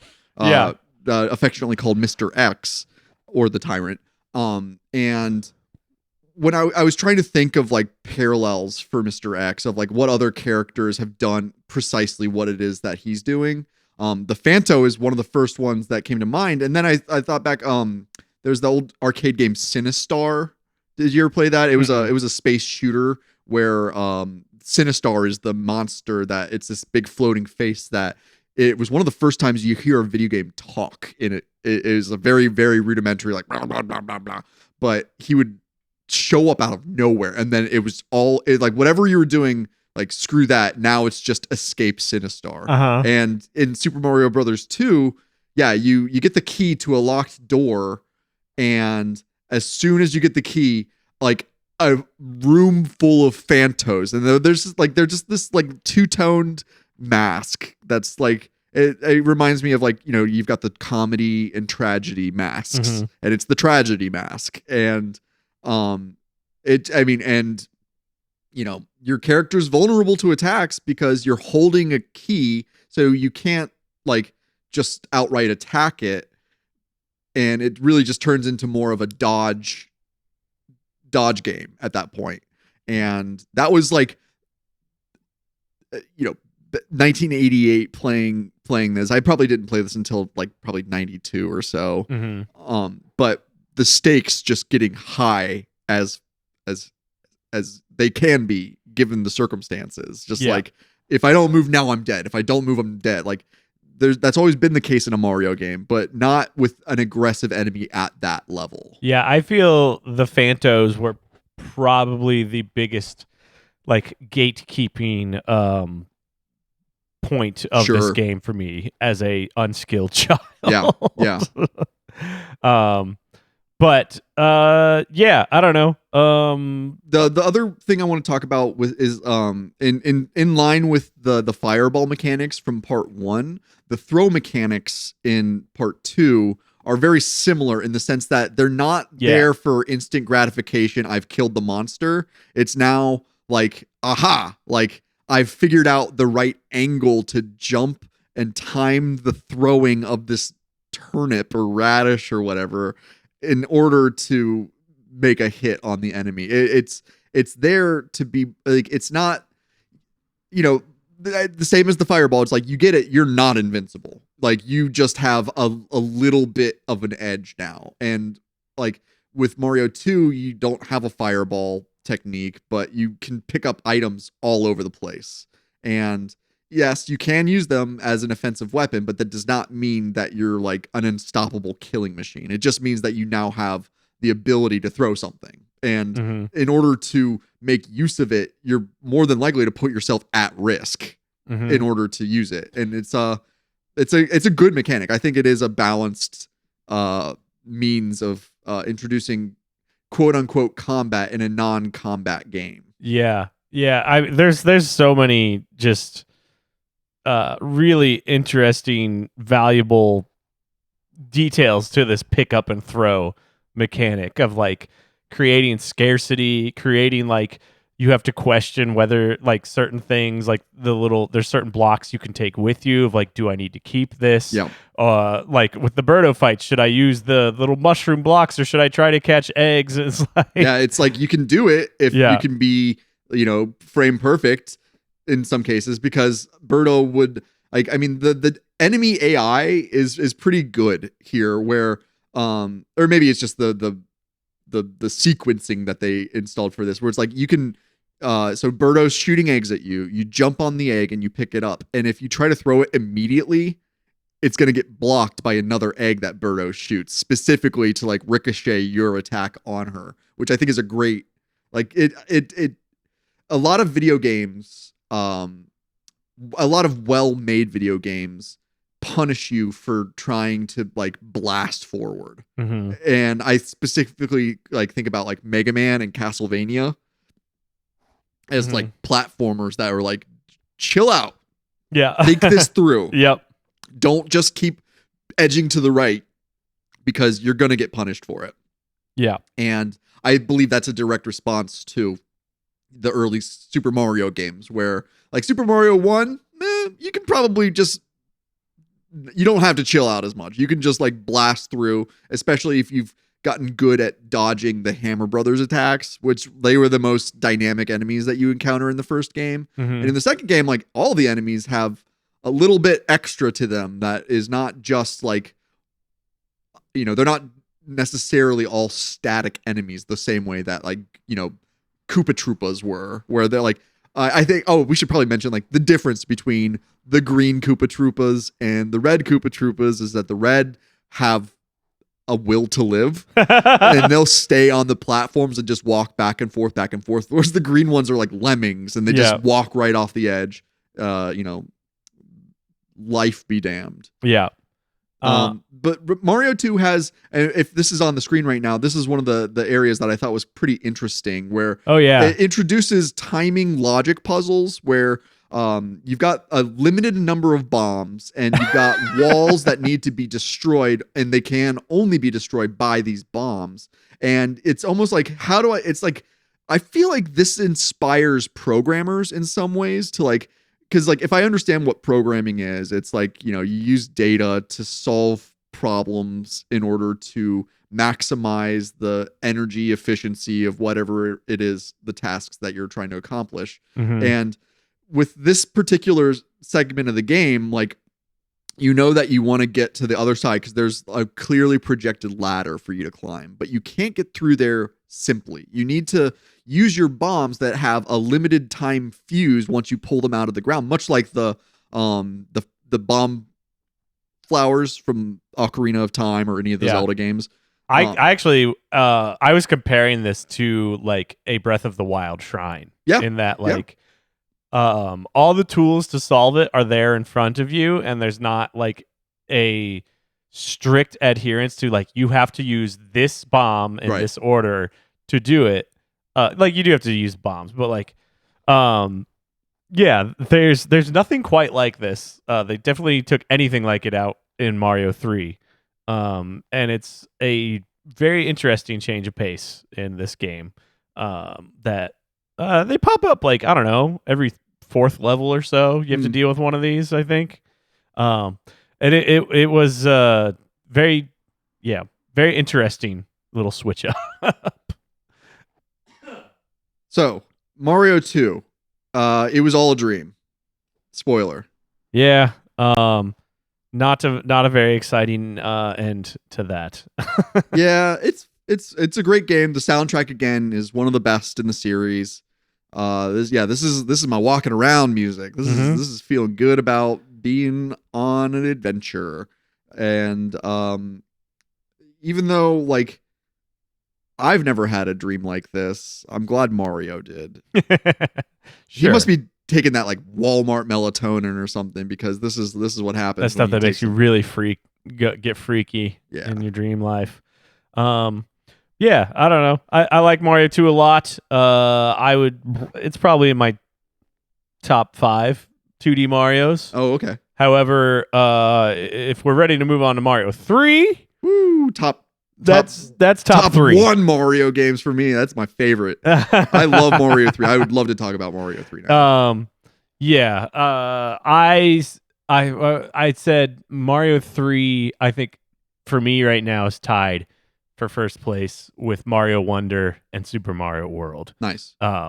But anyways, why don't you go ahead and set up some Mario 3 discussion while I find the footage of it here. So, okay. Super Mario 2, the gimmick is that it's all a dream. Super Mario 3, the gimmick is that it's all a show. It's a play that's happening. And it seems like, I mean, you could, I don't know how much, like, I'm sure there's some just incredibly compelling video essays that explore the actual story of Super Mario Brothers 3. But you could argue that it's like, in times of peace, this is how Mario and Luigi entertain their friends, is they recount their exploits with a little bit of flourish, because Super Mario Brothers 3 is sort of a remake of Super Mario Brothers 1 in that this it's the same plot. Princess Toadstool has been kidnapped by Bowser, and Mario and Luigi need to save the day. And the game opens up with the curtains like drawing, and like then it all is, the level navigation is a board game. So it's like, is this meta gaming? I don't know if that counts, but like it's like this is a game happening within a board game happening within a play where Mario is the teller of this story. Do we have anything to say that that's not true? Like, I just feel like that's what's going on, is that Super Mario Brothers 3 is like, it's just it's a play, I guess. Like, yeah, so I don't think very hard about these things. It's like, I do think there are some very wonderful moments of environmental storytelling in Mario 3, but this sort of like meta commentary of it is not something, like, I've heard that what you're saying, and it's not something I very much consider. You know? I'm not diving into the lore of Super Mario Brothers like we did with The Legend of Zelda. Right. And even like The Legend of Zelda, I don't think that hard about. Like, the people love to argue about the timelines. Oh, it's like, man. it doesn't matter. It's just It's just a dressing for a style of game, Yes. you know. But there, I mean, I do love. I'm just gonna jump to like my favorite like environmental storytelling moment in this game. That sort of like, I don't know. It is one of the most standout things about Mario 3 is the sort of tease of World 5 being like you set down on this little map, you're like, this is it, but the castle looks weird and different, right?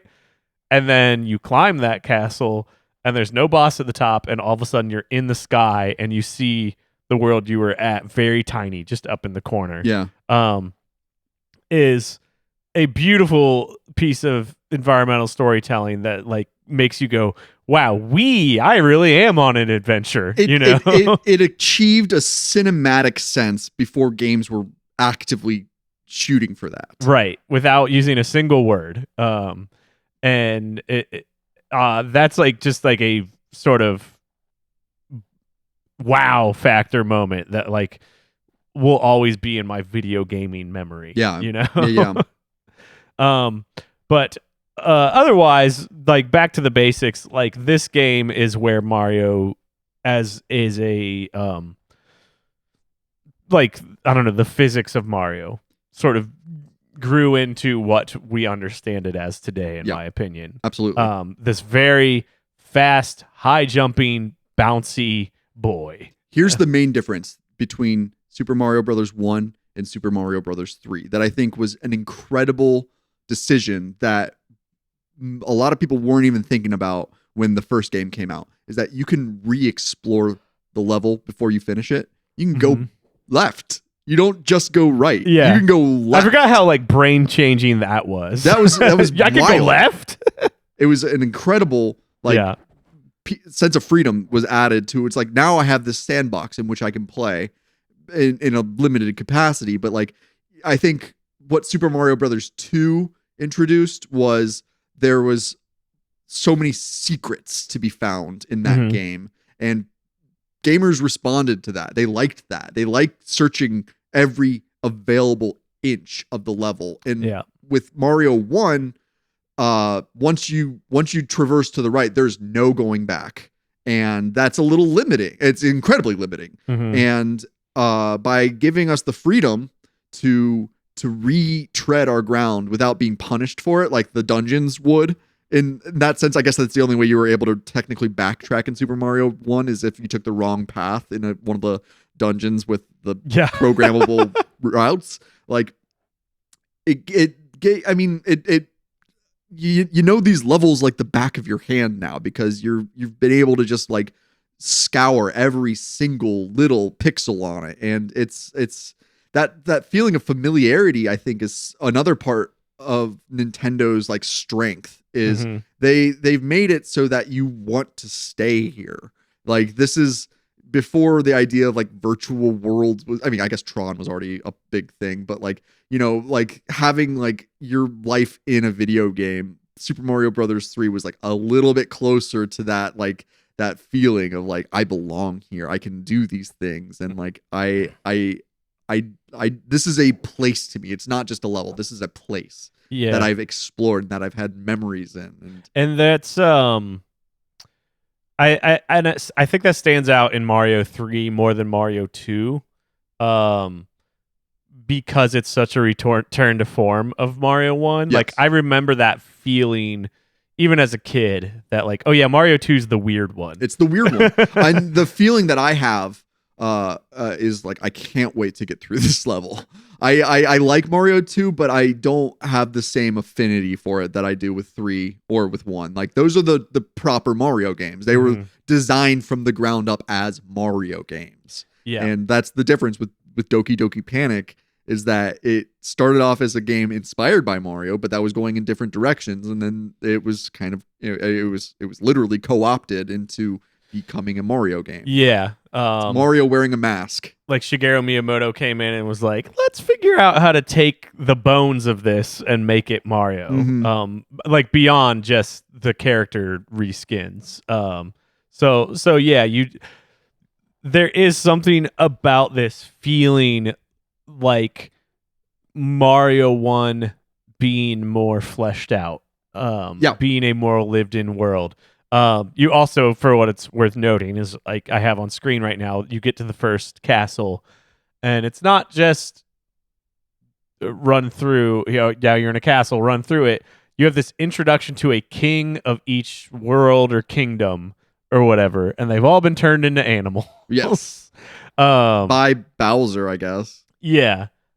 So that, and then there's always an attendant that's telling you like, "Oh, look, our king. Here's our king. He's been turned into an animal or whatever." And it's Toad. It's always Toad who's like, you know, you're used to him just saying our princess is in another castle, and now he's like, our king is in another skin right now. Yeah, and that speaks very well to making this feel like a much more lived-in world than Mario 1. Yes. Or even Mario 2, which was all a dream, right? And the other, we also didn't talk about like the biggest sort of like changes to how Mario moves and the physics and stuff is you can fly. Yes, you can. Well, you can fall with style. The Tanuki Mario, I guess, is the the Tanuki. That's the suit where he's in the full suit. Is it? What's the other? What's it called? Where you get like you get like a Raccoon leaf. Mario. Was it the leaf? Is what I've always called it. Yeah. What'd you say? Raccoon Mario. Raccoon Mario. Sure. Because isn't a Tanuki just a Japanese raccoon? Yeah, they're a little different than raccoons. But they're in here too. Anyways, yeah, so you can get the leaf power up. We've got a bunch of new stuff in this game. There's a lot. There's quite a bit. The leaf power up. We've got the frog suit. Love the frog suit. We've got the P-wing. We've got the Tanuki suit. We've got the sock that you can jump the in. boot, which has baffled my brain since I was a child. That like, why do I only get this thing for one level? It's so weird. Weird decision. That's always driven me crazy. But I just details like that of like, why do I have to slow down for the water levels? Why do I only get the boot for one level? It's like ever since, like almost like since I was a kid, I'm just like, Shiggy knows better than me. Yeah. Like there's some reason they're slowing me down. There's some reason they knew if we let them have this boot too much, it won't be as magical. You know. There's also this game has like a heads up display at the bottom of the screen where you'll notice as Mario's running, and if he maintains the maximum velocity, these little arrows start to fill up, and it fills up a P icon. And even if you don't have any power ups, he'll stretch his arms out like he's an airplane. Yeah. And then he can get a super jump with like added height and velocity. And in coupling, if you have Tanuki Mario or Raccoon Mario, then he uses his tail as like a rudder to fly. Yeah. In the cartoon, it like spins like a propeller. That makes sense. Yeah. I guess. It's funny what makes sense when you talk about video game logic. You're like, oh yeah, it's like Looney Tunes, I guess. It's just like if you can imagine it, it can work. Yeah, I don't know if I'm making up this, like I don't know. I feel like Shiggy is pulling it from some fairy tale about Tanuki's flying or something. I don't know if I'm making that up or if that's a thing that I've actually Japanese read folklore somewhere. Yeah. But I don't know. It just works and you buy it and it's magic. I don't know. Yeah. But yeah, like I think we went through all the power ups. I briefly mentioned the hammer suit. Oh, we should talk about star power. We haven't mentioned star power at all in any of these yet. Oh, duh. Star power is it's limited God mode, I guess. Like you're invincible, but you're also your entire body becomes a weapon. Yeah. And what Super Mario Brothers 3 does is not only are, you get some nice fun music change, but also Mario does flips. Flips, dog. That's it's so cool. Sick. And my absolute favorite thing to do is to get that last jump in right before the star power finishes. So then you have normal Mario doing a flip and you're like, oh, you rascal. You can just do that whenever you want. Yeah, right. And like and this is true for all the games. The interesting thing about the star power is it's like a sort of this anxious push and pull of like yes. I want to go as fast as I can to maximize my usage of this. But if I'm going too fast and I don't know when to hit the brakes, I'll either run into an enemy or fall or whatever, et cetera, et cetera. Yes, the hubris of overconfidence in your abilities. Yeah, that's a lovely detail of the star power throughout all three of these games. It's a nice kind of gameplay, like leveling, and not leveling in like the sense of leveling up, but it like levels the playing field where it's like, yeah, you do have this power, but you're also going to be extra vulnerable if you rely on it, to if you get too greedy with it. Yeah. And then another piece of magic like introduced in this game is that you are no longer required to play 100% of the levels. You can pick and choose your route at certain points in the game. Should you find a level too difficult or boring or uninteresting, whatever, you can say, I'm just going to go up and around this route on the world map that is introduced that I think you already mentioned. But yeah, it's laid out like a game board, which I think made multiplayer way more fun, because when I would play it with my sister as a kid, I'd be like, okay, I'll take World 1, you take World 2, and it's almost like we were like competing to see who gets to fight the dungeon, who gets to go through the dungeon and save the day, quote unquote. Yeah.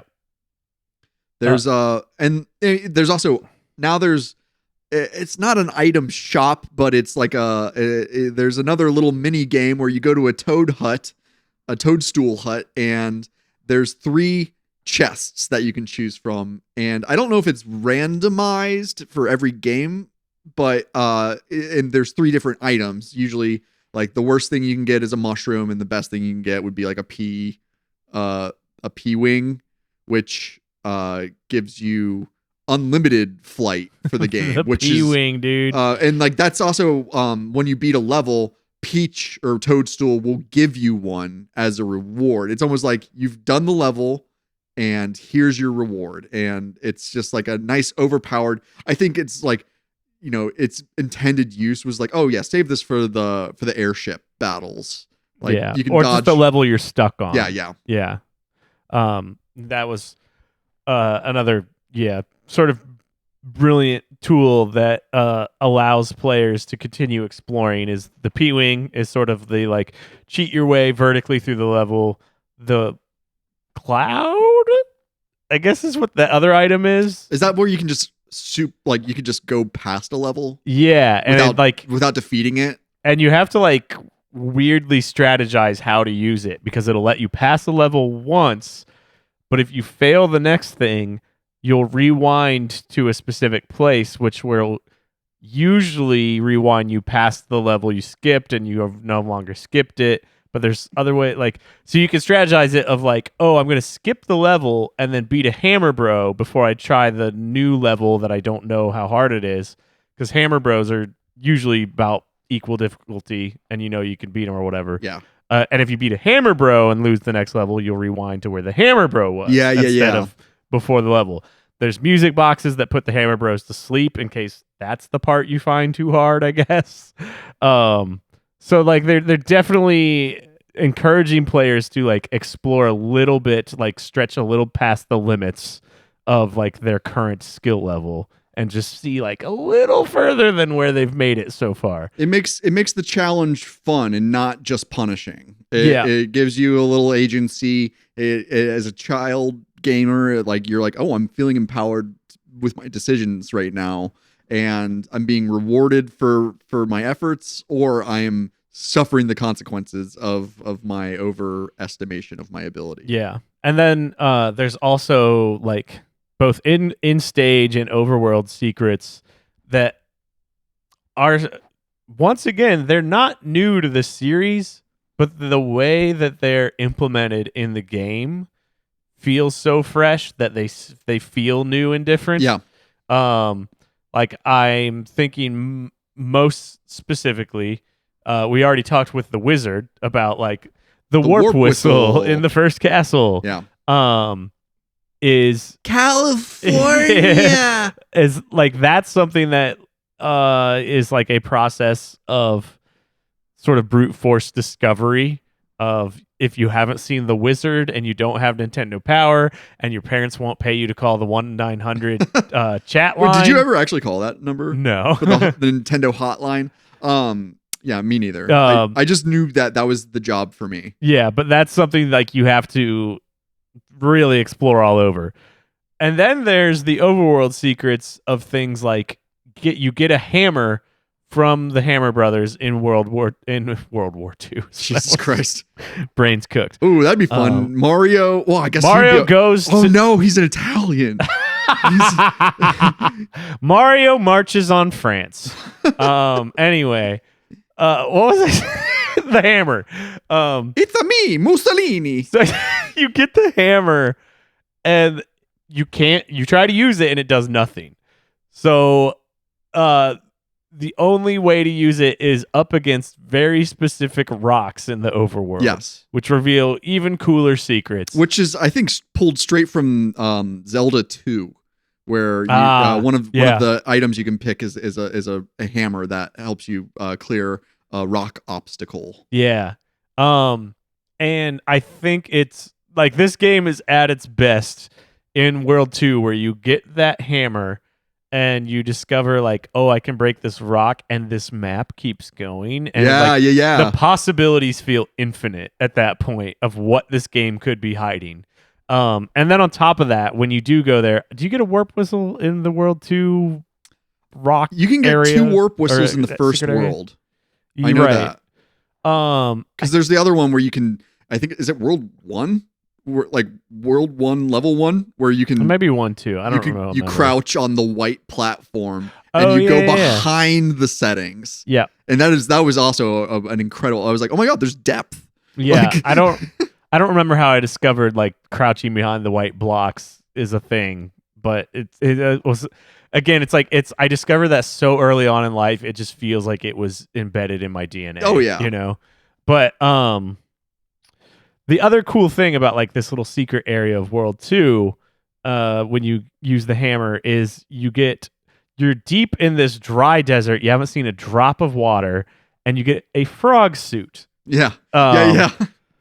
And it's like just a teaser or preview that like ingenuous somebody using their brain as a gamer is gonna go, I don't think that's for here. Yes.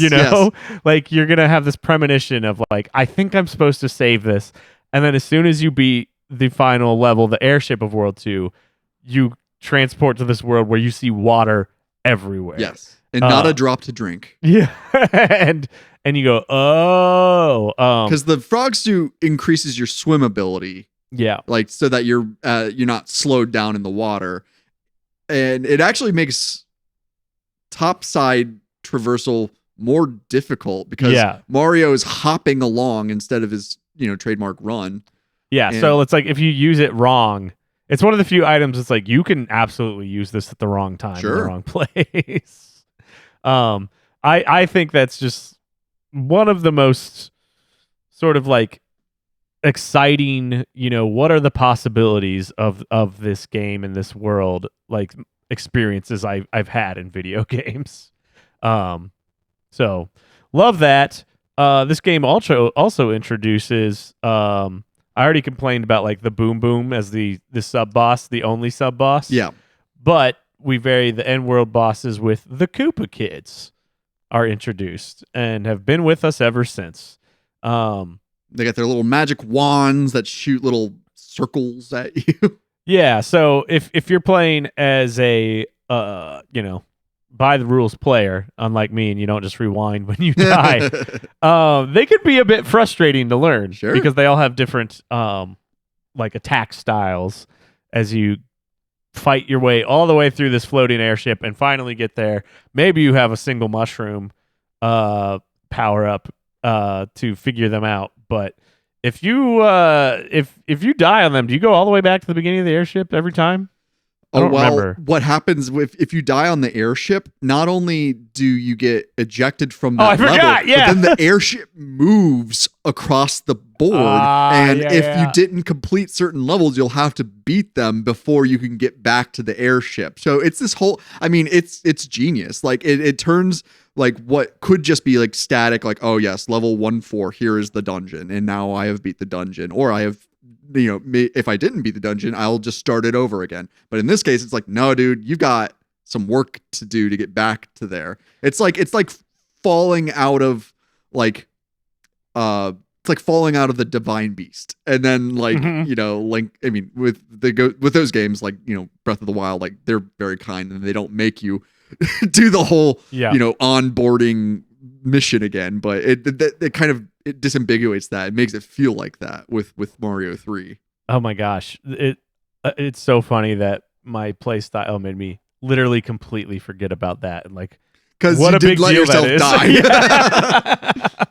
die. That it and like it does invite a less skilled player to spend more time in the world, spend more time exploring, and learn the game more and get better. And one of the Mario now has an inventory for the first time. You can collect power-ups without using them on the game board.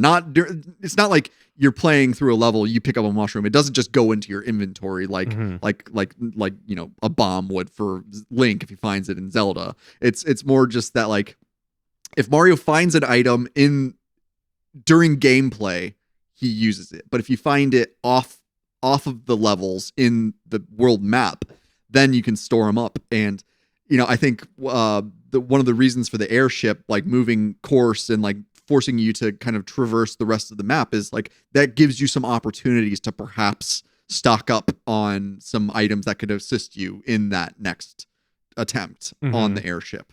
Yeah.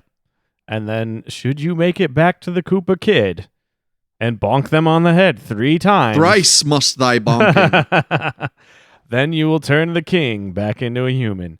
Do you know the Koopa Kids' names off the top of your head? Like Ludwig. They're all like German composers' names, aren't they? No, actually, I'm gonna look this will be a fun game. Well, I'll give you all their names and see if you can guess who they're named after.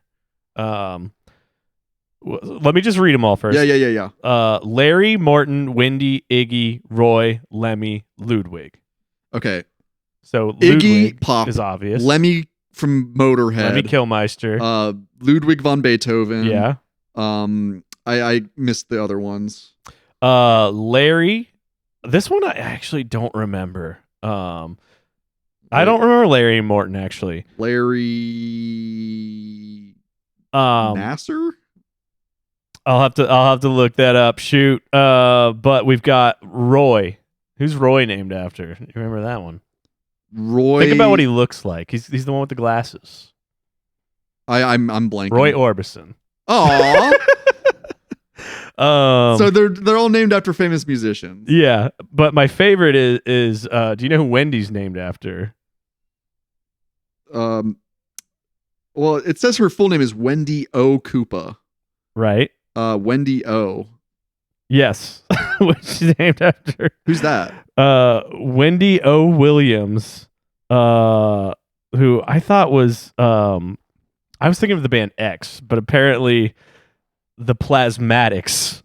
So they're referencing like several cuts. punk icons in Mario 3.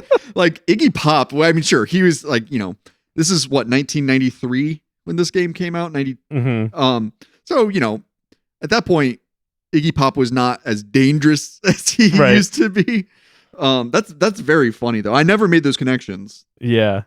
And the fact that like they're designed to look like the people that they're named after is especially like, oh, this is intentional. This wasn't just a localization choice. Right. Who's Morton named after? Those it was Larry and Morton are the ones I'm struggling to pull just from memory. I'd have to look them up. That's okay. Yeah. That's a fun little tidbit, Junior Counselor.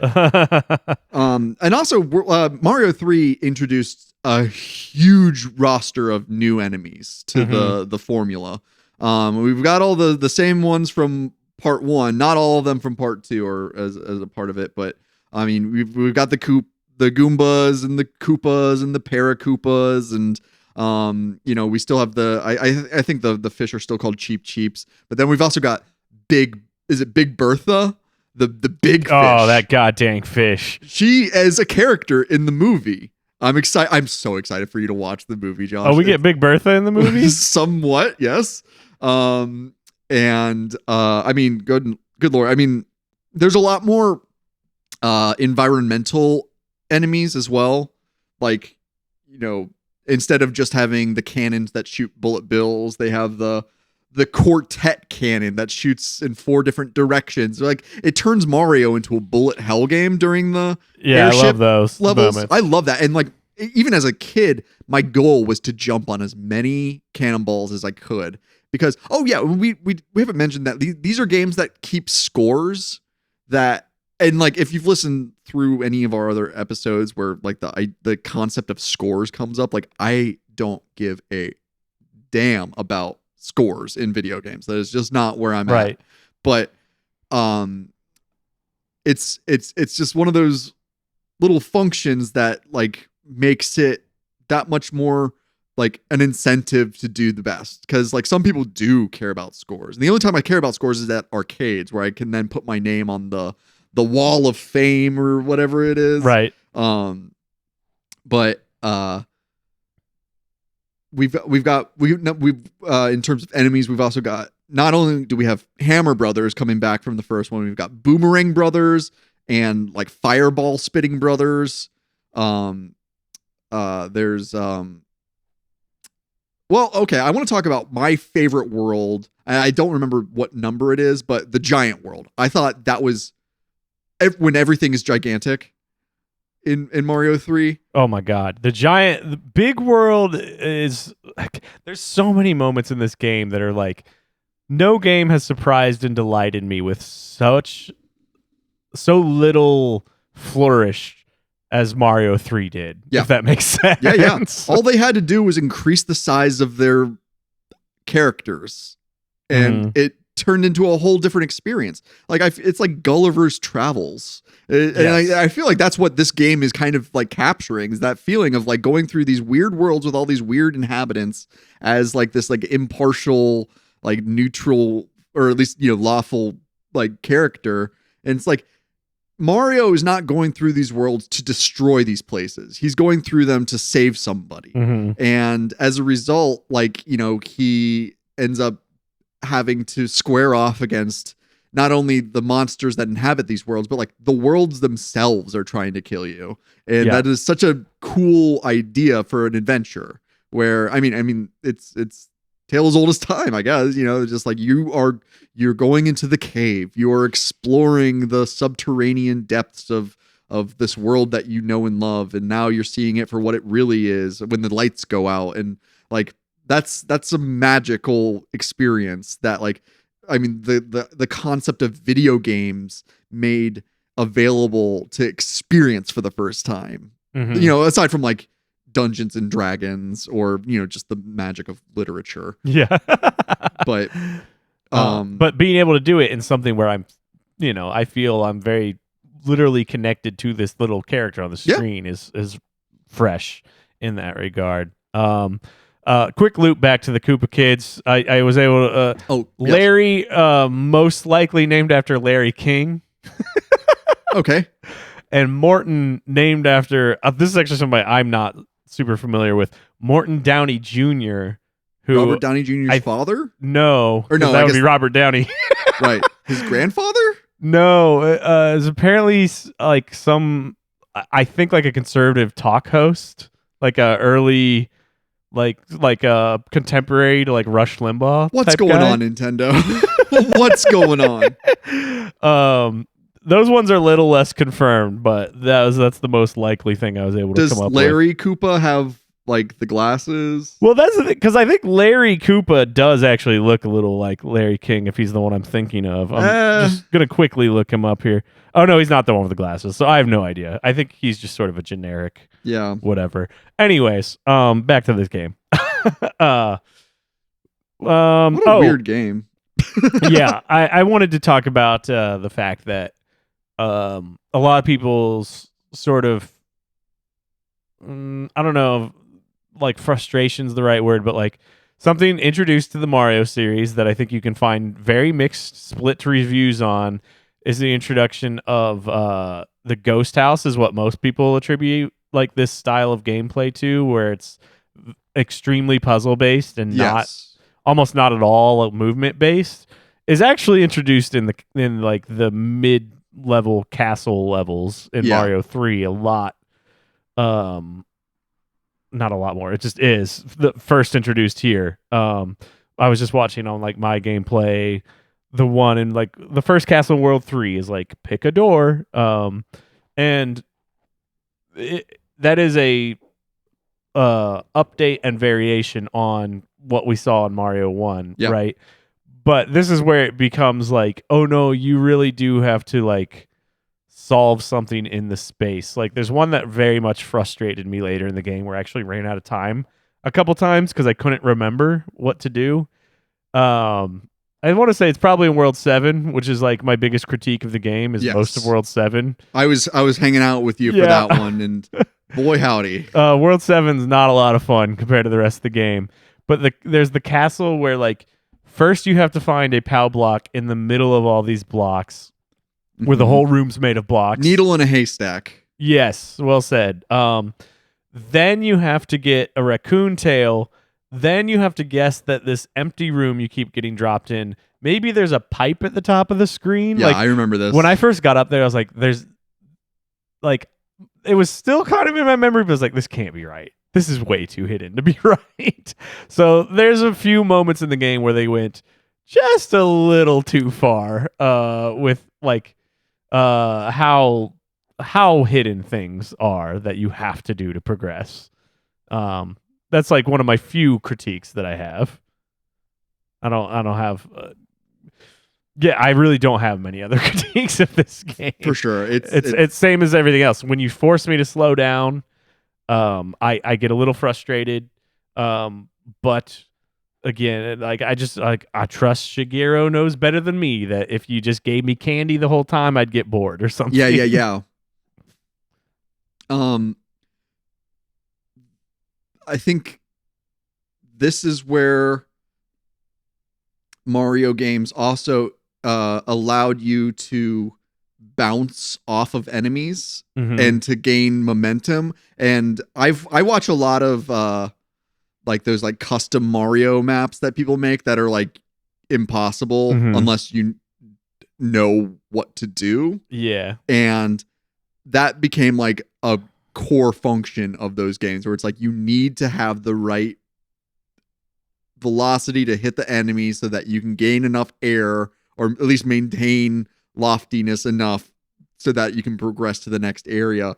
And like going back, because I played Super Mario 1 all the way through. I played Super Mario 2, I played 3, and then I went back and played 1 again, and I found myself like screwing up because I kept expecting to get that boost from from jumping on an enemy, and that's just not the case. Mhm. And that's I feel like that was a change for the good in 3, because anything that allows you to customize your movement is an addition to the game in this case. Mhm.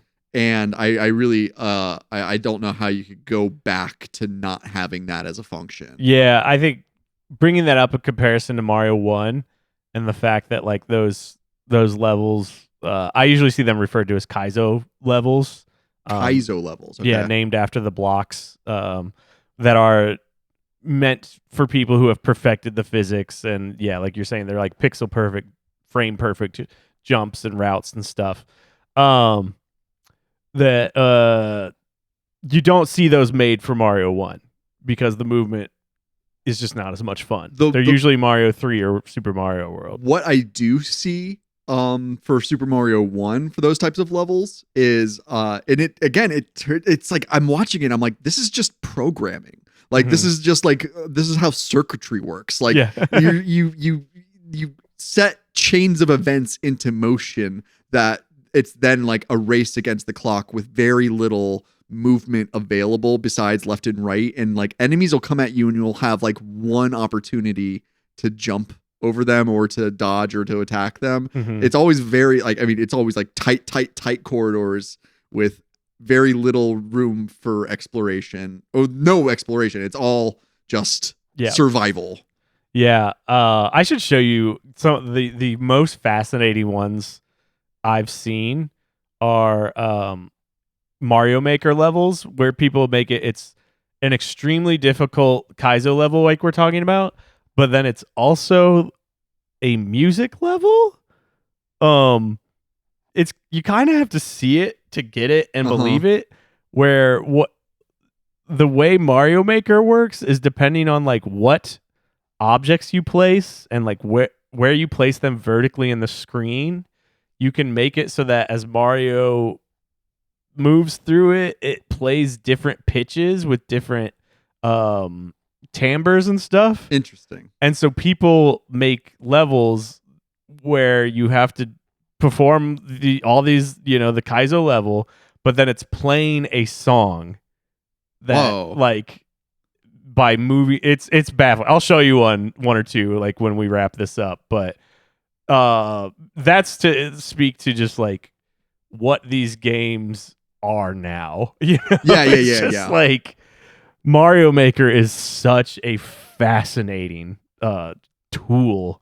It's like I don't even think of it as a game. I think of it as like way of life, brother. It like teaches kids about game design and programming, and it's very funny. Like I don't know. Like again, I'll reference like my girlfriend's daughter and some of my nephews. Like they're very drawn to Mario Maker. They're very bad at making levels, but they're very drawn to the process of it. Sure.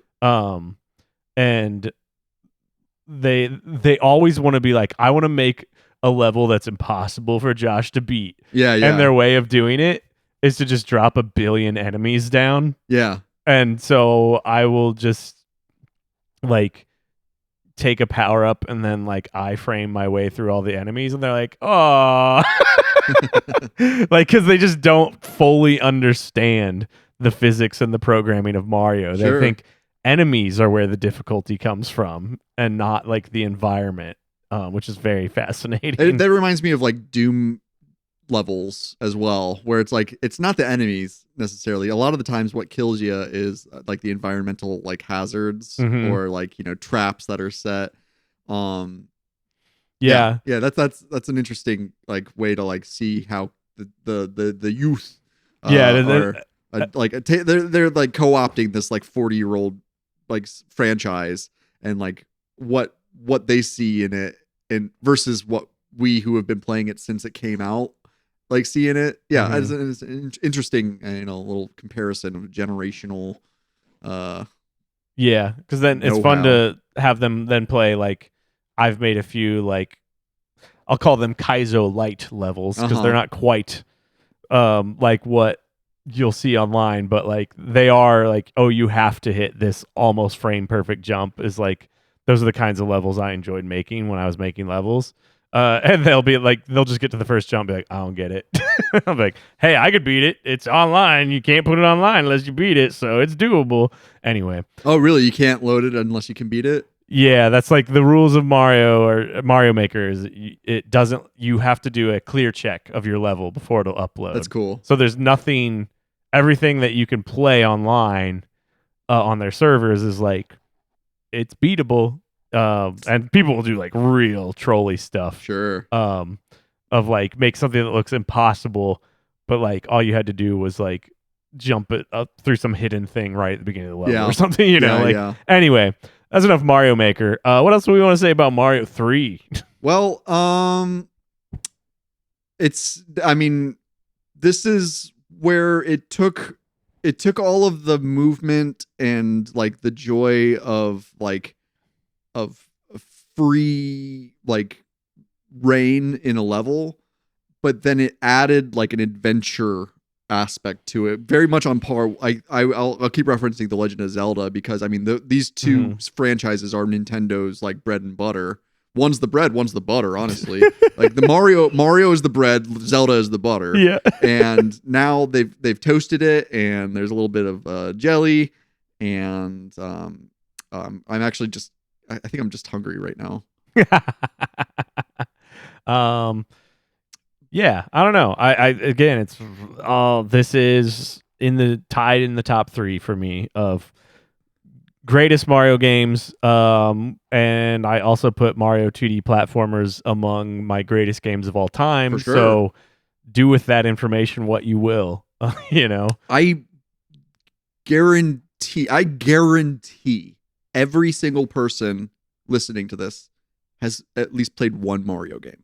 I'd sure hope so if they made it this far. I guarantee. If they're like just listening to this extremely random podcast to go, should I play Mario? And they made it 2 hours before deciding. Well, we're just giving them the resources, not telling them how to use it.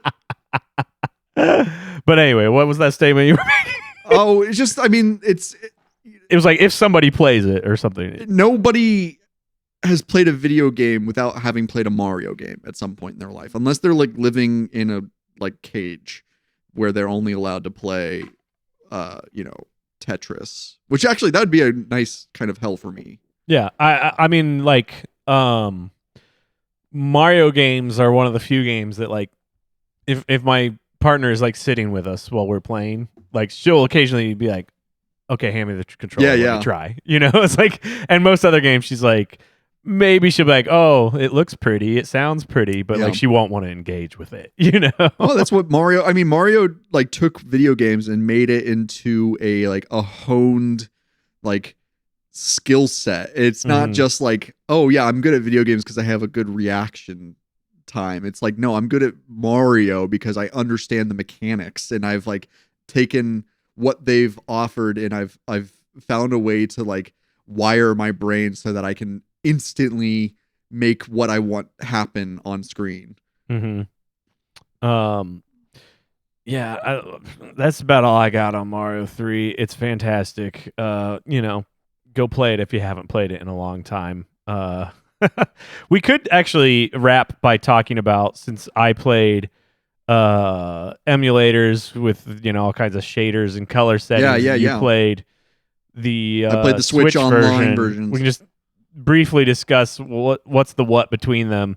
How do you feel about like the presentation and the quality of a Switch Online? Whatever you want. It's not quite an emulator. It's not quite a port. It's its own thing. I don't know. Well, so I mean, when I access that game through my Switch Online library, I am playing it knowing that this is the version that Nintendo wants me to see. So I don't assume that it has all of the bells and whistles of the most like up to speed version of it, but it's just like this is consumer ready. This is ready to hit the market, and like especially with Nintendo, who's been like kind of holding Mario in the forefront of their products for 4 decades. Like it's as good as it needs to be. It gets all of the main points of the game across. Like it's not suffering from lag. It's not like it's not overtly ugly. I've seen more colorful versions. Like I maybe this is just because like I don't see the world the way I used to, but like I remember Mario being a lot more bright and colorful than what the Switch version produced, and I felt like it was maybe a little muted, but overall it was like, I mean, it was a perfect experience for me who doesn't know the complete ins and outs of like how much it's missing, or what it's doing wrong compared to other versions. Yeah, that's I think pretty fair assessment. One thing I found fascinating, because I played just a few minutes of it on the Switch Online thing after I beat this. Yep. Is the degree to which they did not touch it. It's almost like a testament to how good Mario 3 is that you can see it if you're watching on YouTube right now. The right side of the screen and like the bottom left corner, and then the entire left like side of the screen, just like the left like 20th of the screen.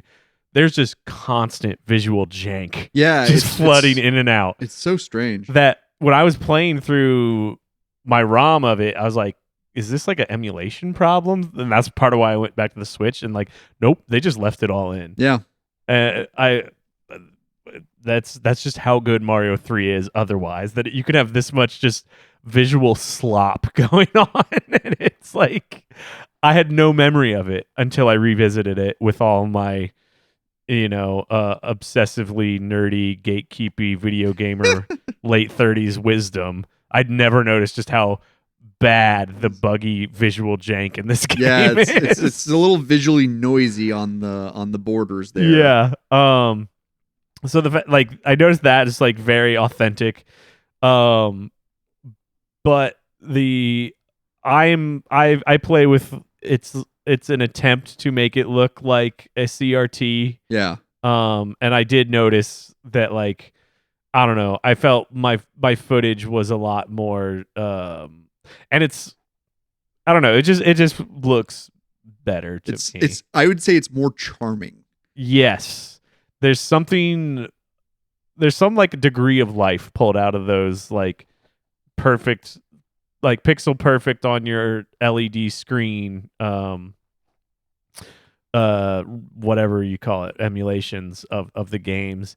That I don't know, the filter on this thing that I'm using, it's pretty decent. It blooms the screen out a little too much to the point that it feels like it's a little gimmicky. It's being a little too cute and gimmicky with it. I don't understand that. There can't be like a technical need for that to get the same like scan line. I'd say it's a fidelity. Nice touch. It's just a little too much. I'm using this OpenEmu emulator on on Mac, and yeah, it has a bunch of shader options that are like attempting to emulate different screen types, and this is how I play NES and SNES games, et cetera, that were meant for CRT screens, and it's pretty close to what I remember. Yeah. And I get it. Like the bloom is because my TV had a bubbled out. Yeah, it's convex. Convex. Yeah, right. Yes. Yeah, not concave. Convex. Yeah, sort of look to it. I don't know.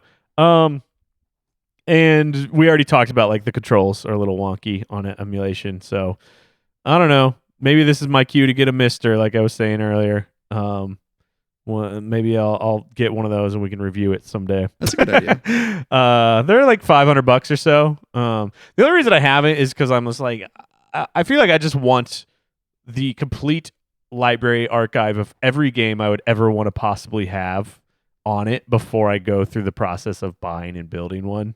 Because like it can play like basically I think up through PlayStation era. Yeah. And like I'm just like I just want to like get and archive all these games before I buy one. I mean, you've already got the means to play those types of ROMs anyway. I don't know. I don't have hardware powerful enough or like to reliably play PlayStation ROMs right now. Mm-hmm. I'm a bit of a troglodyte when it comes to technology, but I do think it's important to have access to these types of games, especially when like the PlayStation like store like doesn't have such a huge variety of games. I mean, this is like the age old debate of why emulation is so important, because it's not up to the companies to keep the archives. They don't care about that if they can't make active millions on it. It's all about that green dollar back, and that's just not. I mean, in emulation, I also truly believe that emulation does not affect game sales in the ways that they are afraid it does. Like I buy official releases if it makes sense. Like, no, I'm not gonna buy a cartridge of like the Flintstones NES game because it's like $3 million to get that, and like because it's one of those rare games. I mean, 3 million, I think, that's a bit of a exaggeration, but you know what I mean? Like some of these games, like the physical copies are well out of reach of the common consumer, and there's still something important about it, even if it's just a dumb Flintstones video game. Like this is a whole different rant. I'm done. No, man, there's a, so somebody, I literally just saw this today. I didn't mean to like bring this up as part of this discussion, but somebody shared, I just saw on Twitter this morning it's like a FAQ from Nintendo. Yeah. About intellectual property, and it is bonko. I just want to find just this one that somebody shared a screenshot of. So Nintendo has this FAQ section in this like intellectual property thing.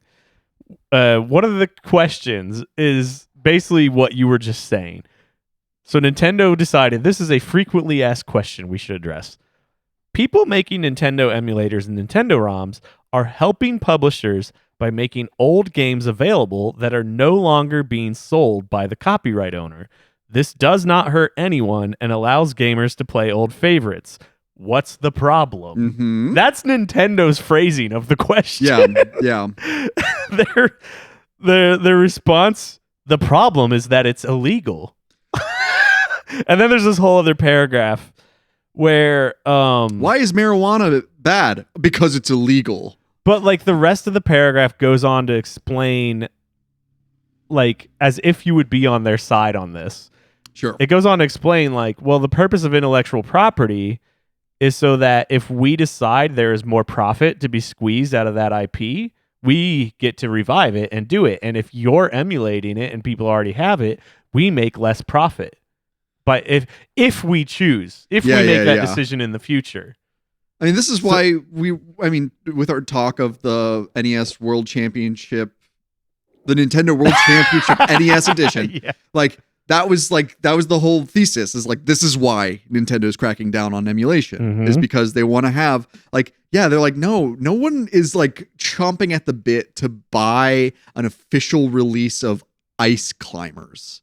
Right. But they needed that as an asset for their newest product. And therefore, it needs to, it can't oversaturate the market with all this blah, blah, blah, blah, blah, blah, blah, blah, blah. I hate business. I am going to read part of this response that they put. Nintendo is famous for bringing back to life its popular characters for its newer systems. For example, Mario and Donkey Kong have enjoyed their adventures on all Nintendo platforms, going from coin-op machines to our latest hardware platforms. As a copyright owner and creator of such famous characters, only Nintendo has the right to benefit from such valuable assets. Sure, Nintendo. That's so gross. That's some of the grossest marketing, like, PR speak I've ever read. Yeah. Because the question it's responding to isn't even people trying to profit. It's people who just want to experience it that do not have access to it. They're not even trying to resell it. It's crazy. Yeah. Because there is like a underground market of like reproduction cartridges of hard to find stuff. Like, if you're going around, if you find a great deal on Pokemon Emerald, it's probably a repro cartridge. Like, that's the kind of stuff where I do understand like Nintendo being a little, as litigious as they are, like, sure, because they should just release more physical copies of it, or make it like, Pokemon as a series is like, you can't get a deal on an official Pokemon cartridge these days. Like, they are so overpriced, and the market has allowed for that because, like, it's such a cultural phenomenon that, like, they're like, you have a, an official first generation Pokemon Red Game Boy cartridge. Like, that's like a relic. It's like an artifact at this point. It's like, I think I sold mine for like $15 when I was paying medical bills. Damn. Yeah, that's a shame. But it was like right before like the retro boom. Yeah, this was like 2017, 2018, right before all the prices just went through the roof. Yeah, it's a shame, but I guess if Nintendo wasn't making money, they wouldn't have had the budget to make this wonderful game that we've just praised for hours. So it's a double-edged knife, and it's only good because of capitalism, Josh. The free market. Yes, we love the free market. Honestly, like if Nintendo did like some sort of like big archival project, like where they were like, we are committed to supporting like this game server we've built, and we are committed to making it work on all like future hardware. That'll be a priority of ours. Yeah. And you can have access to it for a monthly subscription, just like every other thing. I'd probably pay for something. I would like that. absolutely pay for that because I don't want to feel like I'm doing something wrong. Like I'm a conscious. I have a conscience. Like I don't want to just feel like I'm doing the wrong thing. And if they give me the option, like I've always gladly paid Nintendo for things. Like it's never been like a like, oh, I guess I'll pay for this with Nintendo. I'm always like, oh, cool. Like I will pay that. And like, cause usually, I mean, their asking prices is a little bit lower than their competitors. And besides Tears of the Kingdom, that was a weirdly expensive game, but every AAA game is $70 now. It sucks. That like set a new precedent. Yeah. Well, great game. I've paid $70 for like 4 or 5 games since Tears of the Kingdom came out. I remember like trying to justify like with my wife, like why I spend so much on video games sometimes. And well, to be fair, they were priced that way in like the 90s too. Like as you adjusted for inflation. Well, anyway, the way I would put it, I was like, okay, how much do we spend on a movie ticket and how many hours of entertainment does that provide? Right. And then I was like, okay, for the price of 3 movie tickets, I have hundreds of hours of entertainment. Mm-hmm. And like, that's like where I'm like willing to spend money on video games. Like I'm a consumer and I will consume in an ethical format. But like, if it's hard to find or if it's out of like financial reach, like these old Pokemon games are, like, no, I will resort to piracy because allegedly I will. But it's because it's just a common sense like solution. Or these games that never got translations until fans did it. Mm-hmm. Like there's a huge community of people making unplayable games for English speakers playable. And that's how I played Final Fantasy V. Seiken Densetsu 3 was fan translations in like the mid 90s. Yeah. Same. That's the first time I played Secret of Mana 2. Yeah. It was a fan translation. It was like bonkers. Yeah. I don't know. We have strayed from Mario 3. No, that was kind of like how I wanted to rap anyway. You know, it was, I don't know. Want to do any quick? What are you watching? What are you playing? What are you into this week? Oh, okay, yes, okay. So, campers, we our most recent series was the Resident Evil. We talked our way through the remakes of Resident Evil 1 and Resident Evil 2, and then we talked about a fan film, and then Resident Evil: Welcome to Raccoon City, the 2021 movie. I stayed on the Resident Evil train after that, and I played through the remake of Resident Evil 3 Nemesis, and I just started the Resident Evil 4 remake. And I will say that Resident Evil 3 Nemesis, while it's a very short campaign, it's more of what I absolutely like, of what I adored of the Resident Evil 2 remake. It's definitely in the same vein with some interesting tweaks. However, the Resident Evil 4 remake is, in every sense, a remake of Resident Evil 4 in that it's a departure from the survival horror genre, and it is an action game with horror like elements. Yeah. And so I started playing the Resident Evil 4 remake, and we've had a visiting crew has arrived as we're wrapping up here, but anyway. Yeah, I'll just say that the Resident Evil 4 remake is not what I wanted out of a Resident Evil game. I was gonna ask about it because it was as a GOTY nominee last year, Game of the Year nominee. So people are idiots.